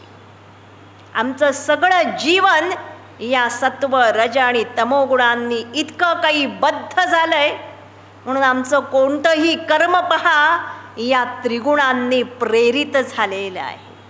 आणि म्हणून हा जडभरत सांगतोय, या मनुष्यानं, या साधकानं त्रिगुणांच्या अतीत जाण्याचा प्रयत्न करावा. भगवान हे आदेश देतात गीतेमध्ये, अर्जुना निस्त्रैगुण्यो भवार्जुन. तू त्रिगुणांच्या अतीत व्हावस.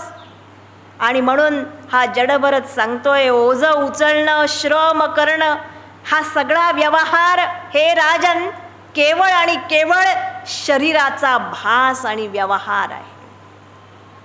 ना इथं कोणी प्रत्यक्ष काही करत, ना कोणी करवून घेत. अयम जनहा नाम चलन पृथिव्याम, यहा पार्थिवहा पार्थिव कस्य हेतोः. हा जडभरत फार सुंदर समजावून देतो आणि सांगतो की राजन, तुझ्या मनामध्ये हा एक विचार दृढ आहे की मी राजा आहे आणि हे माझे सेवक आहे. मी पालखीमध्ये बसलेलो आहे आणि पालखीमध्ये माझा देह बसल्यानंतर हे 4 सेवक त्यांच्या खांद्यावर हा भार घेतात. पण तू जर मीमांसा केलीस तर राजन, तुझं शरीर, पालखीमध्ये बसलेलं शरीर, नंतर तुझी पालखी आम्ही उचलली त्या आमचं असणारं शरीर नव्हे, ज्या पालखीमध्ये तू बसलास ती पालखी, हे सगळे जे आहेत विषय, या सगळ्या वस्तू, हे सगळंच अन्नाचं विकार आहे. सगळंच अन्नमय, म्हणजेच हे सगळं निर्माण जे होतं ते एकाच कारणामधून होतं. म्हणून एकाच मातीमधून आपलं शरीर सुद्धा कुठून निर्माण झालंय. सगळेच हे विषय शब्द स्पर्श रूप रसगंधाः, आकाश वायू अग्नी आप पृथ्वी, कोट्यावधी विषय आहेत, पण त्यांच्यामध्ये फक्त पंचमहाभूतच आहेत. म्हणून या ठिकाणी कुठलाही पदार्थ दिसायला जरी भिन्न वाटला तरी वस्तुतः हे सगळंच एकाच कारणामधून निर्माण होतं. आणि हे जर त्रिवार सत्य असेल, म्हणून तरी आचार्यांनी म्हटलंय फार सुंदर, आचार्यांच्या जीवनामधला प्रसंग आहे. एकदा भगवत पूज्यपाद आदि शंकराचार्य काशी विश्वेश्वराच्या दर्शनासाठी काशीला गेले. गंगेमध्ये स्नान केलं आणि घाट चढून ज्यावेळेस वर येत होते दर्शनासाठी, त्यावेळेस घाटाच्या पायऱ्यांच्यावर एक अतिशय गलिच्छ असणारा चांडाळ झोपून राहिला. तो वाटेत आल्यामुळं आचार्य सहज म्हणले की आमच्या वाटेतून जरा दूर व्हावंस. असं म्हटल्याबरोबर या चांडाळानं प्रश्न विचारला की हे यतिवरा, अन्नमयात अन्नमयमथवा चैतन्यम एव चैतन्यात यतिवर दूरी कर्तुम वांचसी किं ब्रूहि गच्छ गच्छेती. मी करतो खरं, तुझ्या मार्गातून दूर होतो मी, पण हे यतिवरा, यतिश्रेष्ठा, संन्याशांच्या मध्ये तू श्रेष्ठ आहेस. मला माझ्या प्रश्नाचं उत्तर दे. तुझ्या अन्नमय शरीरापासून माझं अन्नमय शरीर मी दूर करू का तुझ्या चैतन्यापासून माझं चैतन्य दूर करू? दृष्टांत दिलेत. गंगेच्या शुद्ध पाण्यामध्ये पडलेलं सूर्याचं प्रतिबिंब आणि तेच सूर्याचं प्रतिबिंब जर चांडाळाच्या मातीच्या भांड्यामध्ये जे गढूळ घाणेरडं पाणी असेल त्याच्यामध्ये पडलेलं प्रतिबिंब, याच्यामध्ये वस्तुतः तत्वतः काही भेद आहे का? असा दृष्टांत दिल्याबरोबर आचार्यांना समजलं हा काही चांडाळ नाहीये, प्रत्यक्ष कोण आहेत? प्रत्यक्ष काशी विश्वनाथ आहेत. आचार्य साष्टांग प्रणिपात घालतात आणि 5 श्लोक लिहितात आणि सगळे सिद्धांत मांडतात की हे चांडाळा, मला आज समजलंय, प्रत्येक वस्तूने निस्तरंग सहजानंदावबोधांबुध. या जगात ब्रह्मादि पिपीलिकांत तनुषु, ब्रह्मदेवापासून मुंगीपर्यंत यच्च यावत जे जे जीव आहेत त्या सगळ्यांच्यामध्ये एकच एक चैतन्य अनुस्यूत आहे. तू आणि मी हा भेदच नाहीये. हा भेद जर असेल तर हा केवळ कल्पित भेद आहे. हा जडभरत समजावून देतोय की राजन, तू आणि मी याच्यामध्ये कोणताही फरक नाही. हा सगळा पृथ्वीचाच विकार आहे आणि म्हणून त्याच्यामध्ये बसलेला राजा काय, सेवक काय, पालखी काय, चालणं काय, हा केवळ स्वप्नवत असणारा भास आहे. असं सुंदर ज्ञान या ठिकाणी देतात. आणि जडभरत सांगतो हाच अध्यात्मयोग आहे. हे सगळं ऐकता ऐकता याला एवढं आश्चर्य वाटतं रघुगण राजाला. तो सांगतो की हे भगवन, आपण मला केवढी मोठी दृष्टी दिलीत. आजपर्यंत मी या शरीरामध्येच अडकत होतो, पण ही महान दृष्टी ज्ञानाची आपण मला दिलीत. पण हे सगळं ऐकल्यावर माझ्या मनामध्ये प्रश्न आहे की ही दृष्टी मला कशानं मिळेल? आम्ही जे कायम भेद पाहतोय, सगळं ऐकतो खरं, पण पुन्हा माझ्या डोळ्यांना सातत्यानं भेदच दिसतात. मी भिन्न, तू भिन्न, हे सगळे जीव भिन्न. म्हणून एक प्रसंग सांगते. असंच भागवत एके ठिकाणी चालू होतं डोंबिवलीला. आज इथं डोंबिवलीचे लोक आलेत आणि एक बाई सगळ्या ठिकाणी सगळ्यांच्या प्रवचनाला जायच्या. खूप आवड होती त्यांना. कोणी शहरात आलं प्रवचनकार की त्या जायच्या, भागवत ऐकायच्या. त्यांचा एक तरुण मुलगा होता, त्याला काही एवढी आवड नव्हती. पण ही आई घरी गेली की त्या मुलाला सगळं सांगायची. तिला खूप आनंद व्हायचा, तो आपला ऐकायचा, आईवर प्रेम होतं म्हणून. आणि सगळ्यांच्याबद्दल ती मोठ्या आनंदानं सांगायची, अरे ते महाराज इतके तेजस्वी होते, असं सगळं वर्णन प्रत्येकाबद्दल ती करायची. आणि सांगता सांगता म्हणायची त्यांच्या काय डोक्याभोवती आपण काय म्हणतो वलय, तेजाचं वलय होतं वगैरे वगैरे. हा मुलगा वर्षानुवर्ष ऐकतो, पण एक दिवस त्याच्या आईला एक प्रश्न विचारतो. आई, सगळं छान आहे ग, तू सांगतेस इतकं आनंदाने, मलाही बरं वाटतं, मी तर काही येणार नाही तिकडं ते वलय वगैरे पाहिला, पण मला सांग म्हटला, तुला ते वलय सगळ्या महाराजांच्या भोवती दिसतं, तसं वलय कधी माझ्या डोक्याच्या मागं दिसतं का? ती म्हटली, नाही नाही, असं बोलायचं नसतं, असं नसतं राजा. तो म्हणतो, आई मग तुला भागवत काहीच समजला नाही. तू इतके वर्ष मला जे ऐकलेलं सांगतेस की तेच चैतन्य. तो प्रसंग संपला, पण ती मुलंसुद्धा किती विचारी असतात.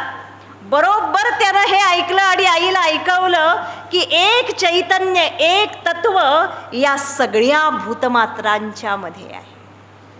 आणि तोच सिद्धांत जडभरत या ठिकाणी वेगळ्या पद्धतीनं सांगतो. राजा विचारतो, ही समदृष्टी मला कशी मिळेल? विद्या विनय संपन्ने ब्राह्मणे गविहस्तिनी शुनिचैव श्वपाकेच पंडिताः समदर्शिनः. यावर पुन्हा एकदा जडभरत सांगतो की हे राजन, रहुगण एतत् तपसा नयाति न चेज्जया निर्वपणात गृहात.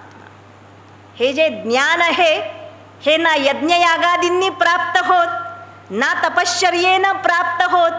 केवळ तुम्ही घरामधून बाहेर निघून गेलात तरीही प्राप्त होईलच असं नाही. न छंदसा नैव जलाग्निसूर्यैः विना महत्पाद रजोभिषेकम. जोपर्यंत आमच्या या मस्तकावर या सत्पुरुषांच्या पायधुळीचा अभिषेक होत नाही तोपर्यंत हे ज्ञान आणि ही दृष्टी मिळणं केवळ अशक्य आहे. जडभरत पुन्हा एकदा या ठिकाणी या सत्पुरुषांच्या संघाचं महात्म्य सांगतो. आमचं जीवन इतकं त्यांच्या चरणी लीन पाहिजे, त्यांच्या चरणांच्या धुळीनं. म्हणून तरी वर्णन केलंय, तुझ्या दर्शने स्पर्शने सौख्य राशी. या संतांच्या मध्ये असं अफाट सामर्थ्य आहे. तीर्थी कुरुवंती तीर्थानी.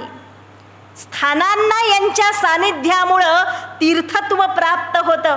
आणि असे हे जे महान संत आहेत त्यांच्या कृपेशिवाय, त्यांच्या अनुग्रहाशिवाय आमच्या जीवनामध्ये हे ज्ञान आणि निष्ठा प्राप्त होऊ शकत नाही.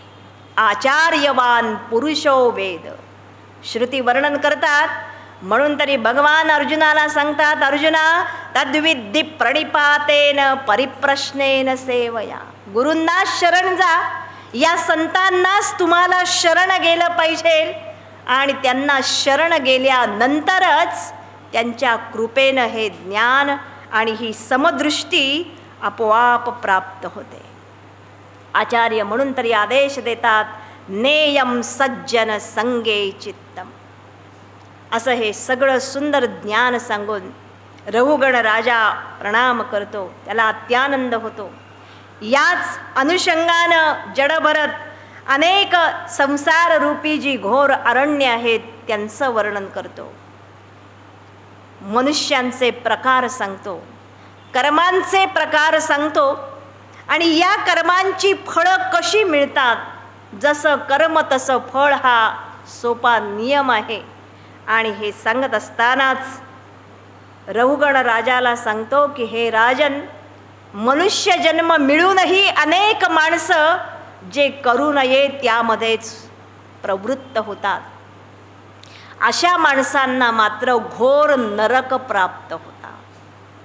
बालस्तावत क्रीडासक्तः तरुणस्तावत तरुणीसक्तः वृद्धस्तावत चिंतासक्तः. आचार्यांनी सांगितलंय, परमे ब्रह्मणी कोपी न सक्तः.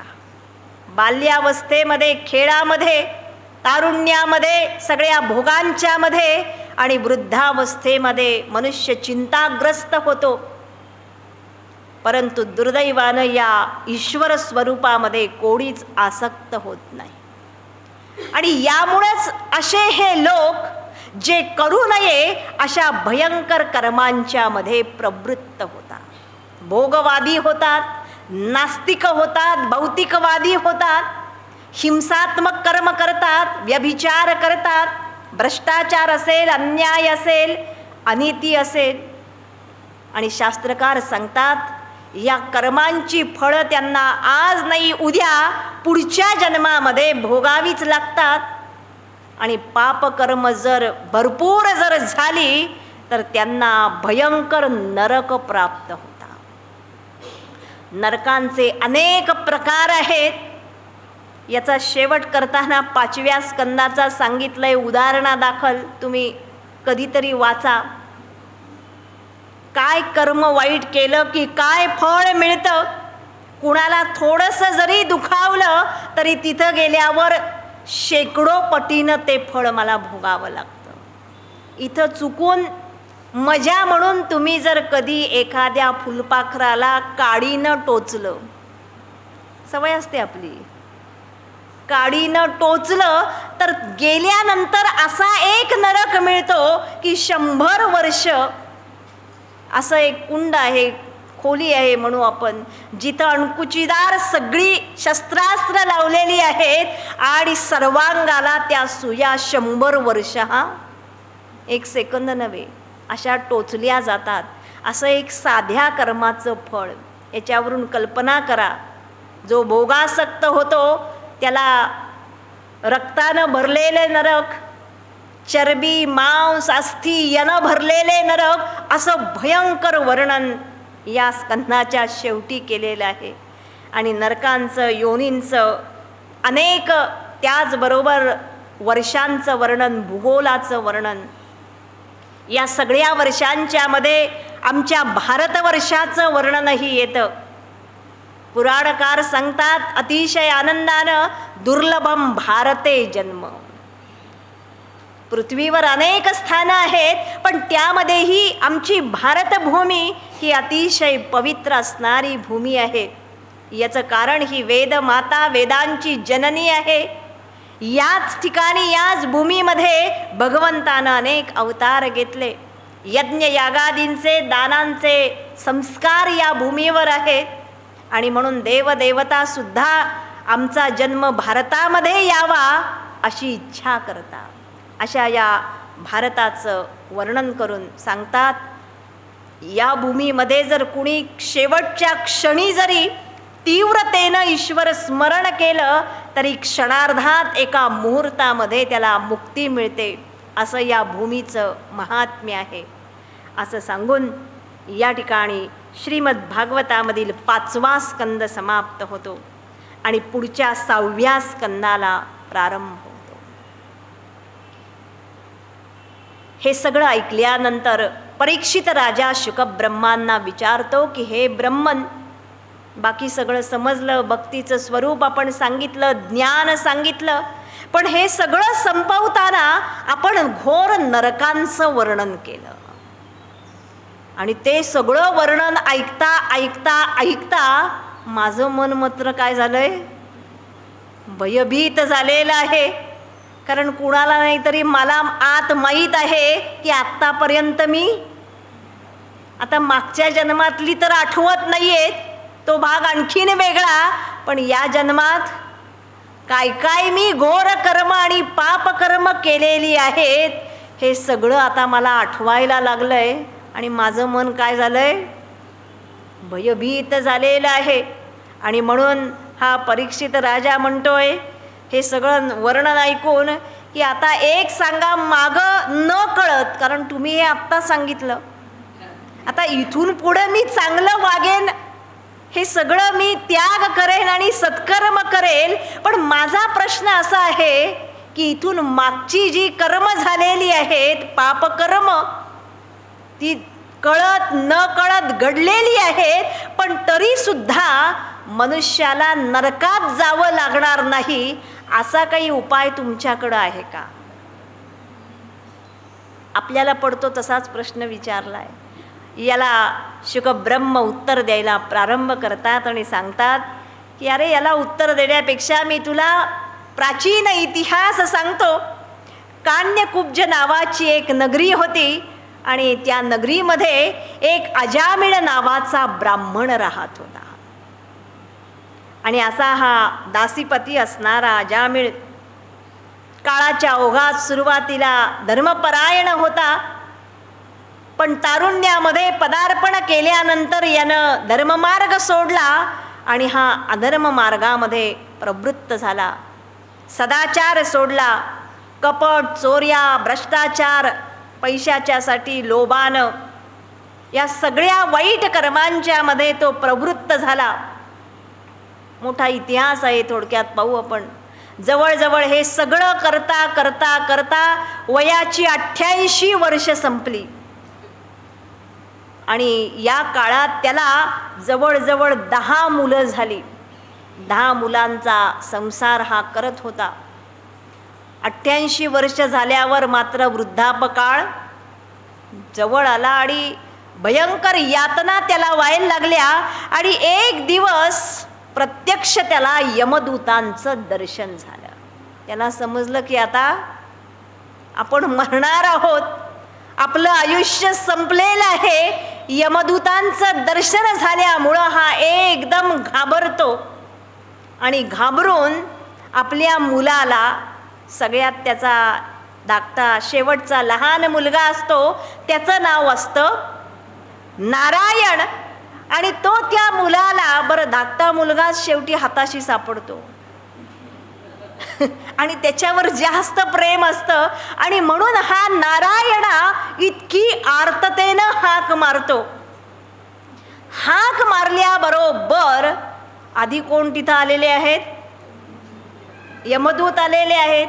छान, म्हणजे ऐकताय तुम्ही गोष्ट. आणि नारायणा ही हाक ऐकल्याबरोबर कोण आले? भगवान विष्णूंचे दूत आले. भगवान विष्णूंचे दूत आल्याबरोबर पाहतात तर आपल्या अगोदर कोण आलेत? यमदूत आलेले आहेत. आणि म्हणून हे यमदूत आणि विष्णुदूत यांच्यामध्येच वादविवाद प्रारंभ होतो. यमदूत विष्णुदूत सांगतात की अरे तुम्ही आलाच कसे इथं? त्यावेळेस यमदूत सांगतात की आमच्या मालकानं, यमराजानं सांगितलंय, यानं आयुष्यभर इतकी पापं केलेली आहेत, त्याच्यामुळे याच्यावर कुणाचा? आमचा अधिकार आहे. विष्णुदूत म्हणतात ते काही आम्हाला माहीत नाही, पण यांनी शेवटच्या क्षणी आमच्या स्वामीला हाक मारली आहे, नारायणा, आणि म्हणून आम्हाला आज्ञा झाली आणि आम्ही या ठिकाणी आलेलो आहोत. आणि त्यावेळेस यमदूत म्हणतात आम्ही याला नेणार, आणि विष्णुदूत म्हणतात याला आम्ही नेणार.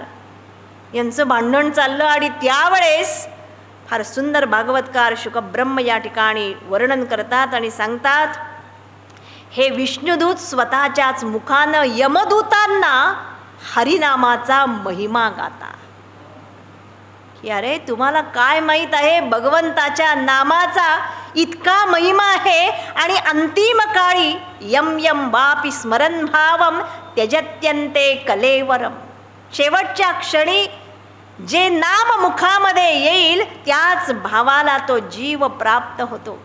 आणि हा नामाचा महिमा आहे. आणि म्हणून हे सांगतात की अरे एतेनैव यगोनस्य कृतं स्यात् अघनिष्कृतम्. कसं? यदा नारायणायेति जगाद चतुरक्षरम. तुमच्या म्हणण्याप्रमाणे यानं आयुष्यभर घोर पाप केलेली आहेत, पापांच्या राशीच्या राशी आहेत, पण यानं सगळ्यात शेवटी एक चांगलं काम केलंय. ते म्हणजे काय? 4 अक्षरांचा यानं उच्चार केलाय, नारायण. आणि नारायण या उच्चारणानंच, आणि तोही उच्चार कसा केलाय? अतिशय व्याकुळतेनं. या व्याकुळतेचं इतकं महत्त्व आहे, ठाकूरांनी लिहून ठेवलंय, केवळ व्याकुळतेच्या जोरावर ईश्वर प्राप्ती. यानं व्याकुळतेनं हाक मारली आणि त्याच्यामुळं हे विष्णुदूत या ठिकाणी येतात. विष्णुदूत नामाचा महिमा गातात. या नामामध्ये एवढी ताकद आहे, हरी उच्चारणी अनंत पापराशी. सगळे संत हाच आदेश देतात, हरिमुखे म्हणा, हरिमुखे म्हणा.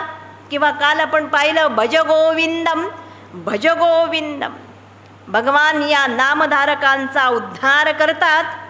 आणि या ठिकाणी नामाचा महिमा गात असताना विष्णुदूत आणि यमदूत यांचा जो अनेक प्रकारांनं संवाद झाला, हे यमदूत यमधर्म सांगतात, काय पाप केलं की काय फळ मिळतं हे सांगतात. आणि विष्णुदूत सिद्ध करण्याचा प्रयत्न करतात, अपि चेदसि पापेभ्यः सर्वेभ्य पापकृत्तमः.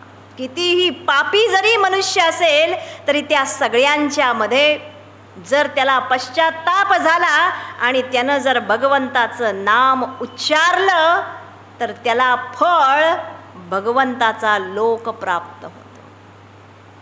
म्हणून तरी सांगतात सकृत उच्चारितम येन हरिही इति अक्षरद्वयम. तुम्ही बाकी काही करा किंवा करू नका, पण या 2 अक्षरांचा उच्चार एकदा, सकृत म्हणजे एकदाच.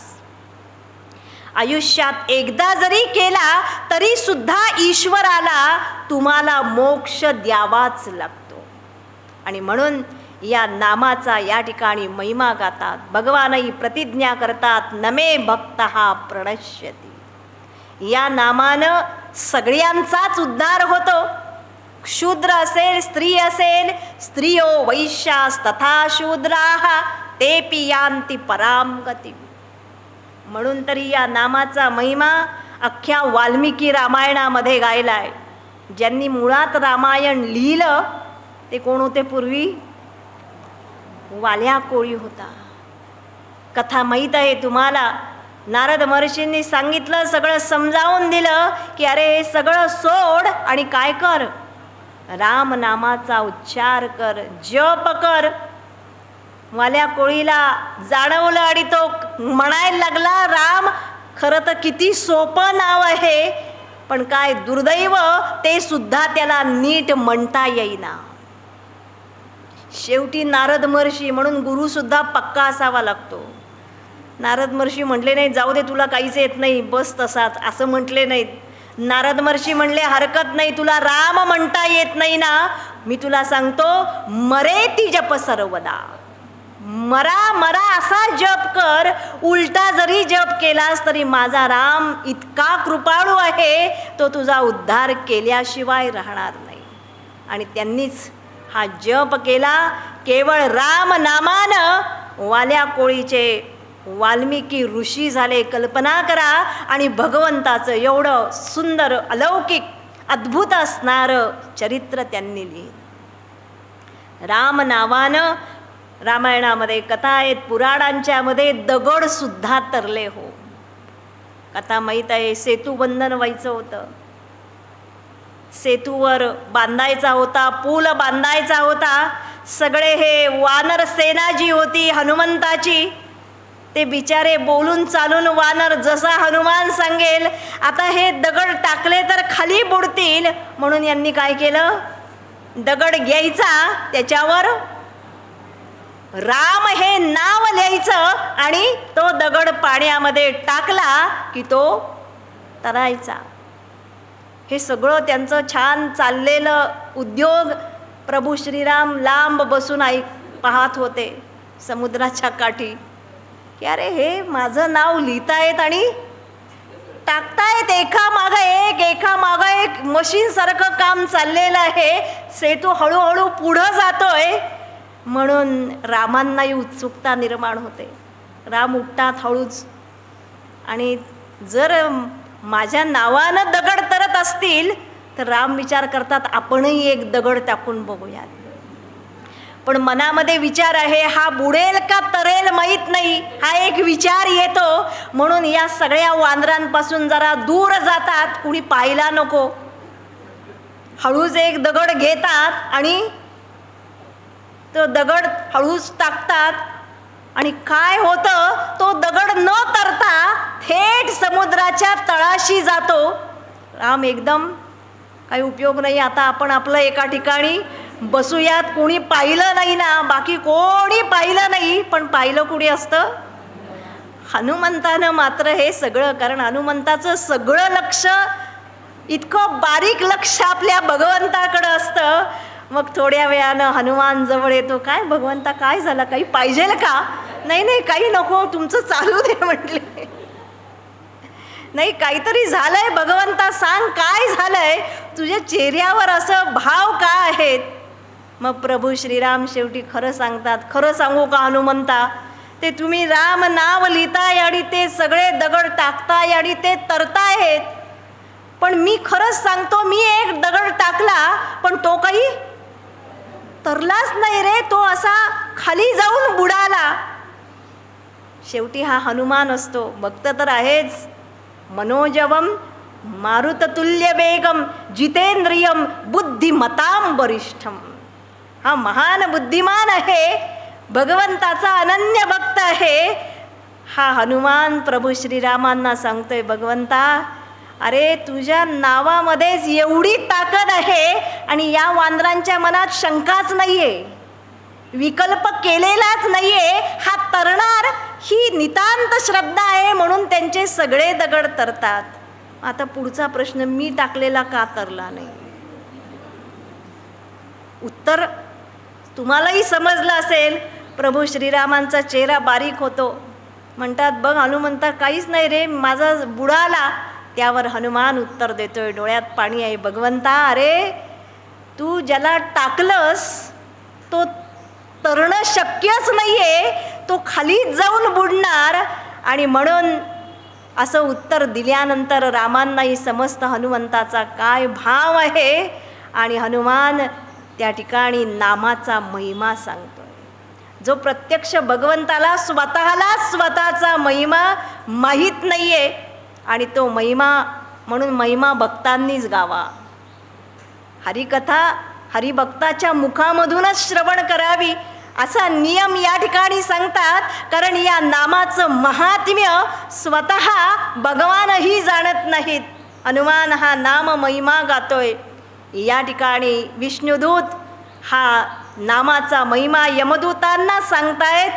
आणि जो नाम घेतो, म्हणून तरी आपण रोज प्रार्थना करतो, जिव्हे पिबस्वा मृतमेत देव गोविंद दामोदर माधवेती. या नामाचा महिमा गातात आणि सांगतात, अखंडपणानं हे नाम घ्यावं.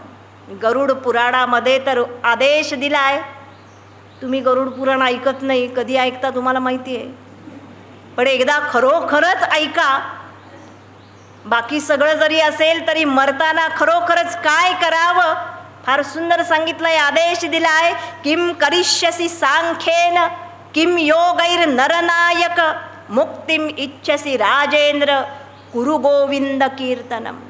अरे हे योगा सांख्य ज्ञान, हे सगळं वृक्ष ज्ञान, हे सगळं घेऊन तू काय करणार आहेस? तुला जर मोक्ष पाहिजे असेल तर तू गोविंदाचं, या भगवंताचं अखंड कीर्तन करावंस. सततम कीर्तयंतो माम यतंतश्च दृढव्रता. या भक्तीमध्ये, या नामामध्ये इतकी अवीट गोडी आहे, ते करतानाच तुला हा शुद्ध आनंद आणि शांती मिळेल. असा हा नामाचा महिमा गातात. आणि यानंतर सांगतात की हे नाम कसं घ्यावं. मग लगेच भक्त लोक विचारतील, नामसाधना करायची असेल, या नामाचा परिणाम कसा होतो? फार सुंदर लॉजिक आणि तर्कवाद या ठिकाणी दिला आहे. हे विष्णुदूत सांगतात की अहो, नामाचा परिणाम हा होतोच होतो. कारण तुम्ही लगेच प्रश्न विचाराल, रोज आम्ही एवढा जप करतो, काही होतं का? सांगतात, अज्ञानात अथवा ज्ञानात उत्तम श्लोक नामयत. तुम्ही अज्ञानानं घ्या म्हणजे जाणतेपणानं घ्या नाम, किंवा अजाणतेपणानं घ्या, जाणीवपूर्वक घ्या किंवा सहज घ्या, त्या नामाचा परिणाम हा होतोच. कसा? फार सुंदर दोन दृष्टांत दिले. समजा इथं अग्नी असेल आणि अग्नीला जर चुकून स्पर्श झाला, अग्नीचं काम काय? उष्णता देणं, दाह करणं, हे अग्नीचं लक्षण आहे. मग तुम्ही जाणीवपूर्वक हात लावा. लहान बाळाला किती सांगा, रे तिथे जाऊ नको, पण त्याला उत्सुकता असते, तो जातो आणि ते थोडंसं भाजलं की मग आपोआप मागं येतो. किंवा काही वेळेस चुकून जर पाय पडला अग्नीवर तर अग्नीचं काम करतोच. जी जी वस्तू त्याच्या सानिध्यामध्ये येईल त्याला भस्मसात करणं हे अग्नीचं काम आहे. तसंच नामाचं कार्य एकच, तुमच्या पापांचा ध्वंस करणं. तुम्ही जाणतेपणानं नाम घ्या किंवा अजाणतेपणानं घ्या, म्हणून तरी कंस असेल, शिशुपाल असेल, सगळे पुढं कथा येईल 10व्या स्कंदामध्ये, याही राक्षसांचा भगवंतांनी उद्धार केला. भगवंतांनी बाकी काही पाहिलं नाही, एवढंच पाहिलं, हा माझं नाम घेतोय. आणि म्हणून या ठिकाणी दुसरा दृष्टांत देतात. जसं औषध असतं, औषध पोटात गेलं की औषधाचं काम करतं ना. पूर्वीच्या काळी आपण गेलो की आपले फॅमिली डॉक्टर एकच, आता किती डॉक्टर आहेत हो, जेवढे अवयव तेवढे डॉक्टर आहेत. केसाचा वेगळा, डोळ्याचा वेगळा, दाताचा वेगळा, पोटाचा वेगळा, एवढं सगळं होऊनही आपण आहेत तसेच आहोत. हे दुर्दैव. पूर्वी एक गोळी कुठली तरी हिरवी, पिवळी, लाल गोळी द्यायची, आपण आपलं ते घ्यायचो आणि बरेही व्हायचो. आता डॉक्टरांनी प्रिस्क्रिप्शन दिलं रे दिलं की आम्ही काय करतो माहिती आहे तुम्हाला? गुगलवर सर्च मारतो. काय आहे कंटेंट, काय आहे त्याचा परिणाम, काय सगळा अभ्यास करतो. भागवतकार या ठिकाणी सुंदर युक्तिवाद देतात. कोण म्हणतं पुराणांच्या मध्ये युक्तिवाद नाही आहे? यांनी युक्तिवाद केलाय. औषधाचे गुणधर्म तुम्हाला माहीत असोत किंवा नसोत, एकदा ते पोटामध्ये गेलं की औषधाचा परिणाम हा होतोच. तसं एकदा या मुखानं तुम्ही नाम घेतलं की त्याचा परिणाम हा होतोच. आणि हे या ठिकाणी सिद्ध करून सांगतात. यमदूत आणि विष्णुदूत यांचा संवाद. आणि हा सगळा कोण ऐकत होतं? अजामिळ त्या अवस्थेमध्ये, धड ना मेला धड ना जिवंत. आता दुसऱ्या क्षणी हा मरणार आहे, पण त्याही अवस्थेमध्ये याला हा संवाद ऐकायला येतो. तो ऐकूनही अजामिळाला पश्चात्ताप होतो आणि त्या पश्चात्ताप दग्ध त्याच भयंकर अवस्थेतही तो मनोभावे भगवंताचं नाम घेतो, स्मरण करतो आणि त्या अजामिळाचा उद्धार होतो. यमदूत यमराजाला विचारतात, वर पुन्हा जातात. त्यांना समजतं की विष्णुदूत काही आपल्या ताब्यात देणार नाही, म्हणून ते यमराजाकडे निघून जातात. अजामिळाला विष्णुदूत घेतात, विष्णू लोकाला निघून जातात. आणि गेल्यानंतर पुन्हा एकदा यमराज आणि यमदूत यांचा संवाद आहे. यमदूत विचारतात की अहो असं जर व्हायला लागलं तर व्यवस्था सगळी बदलेल, कर्म फळाची, आम्ही नक्की कुठं जावं?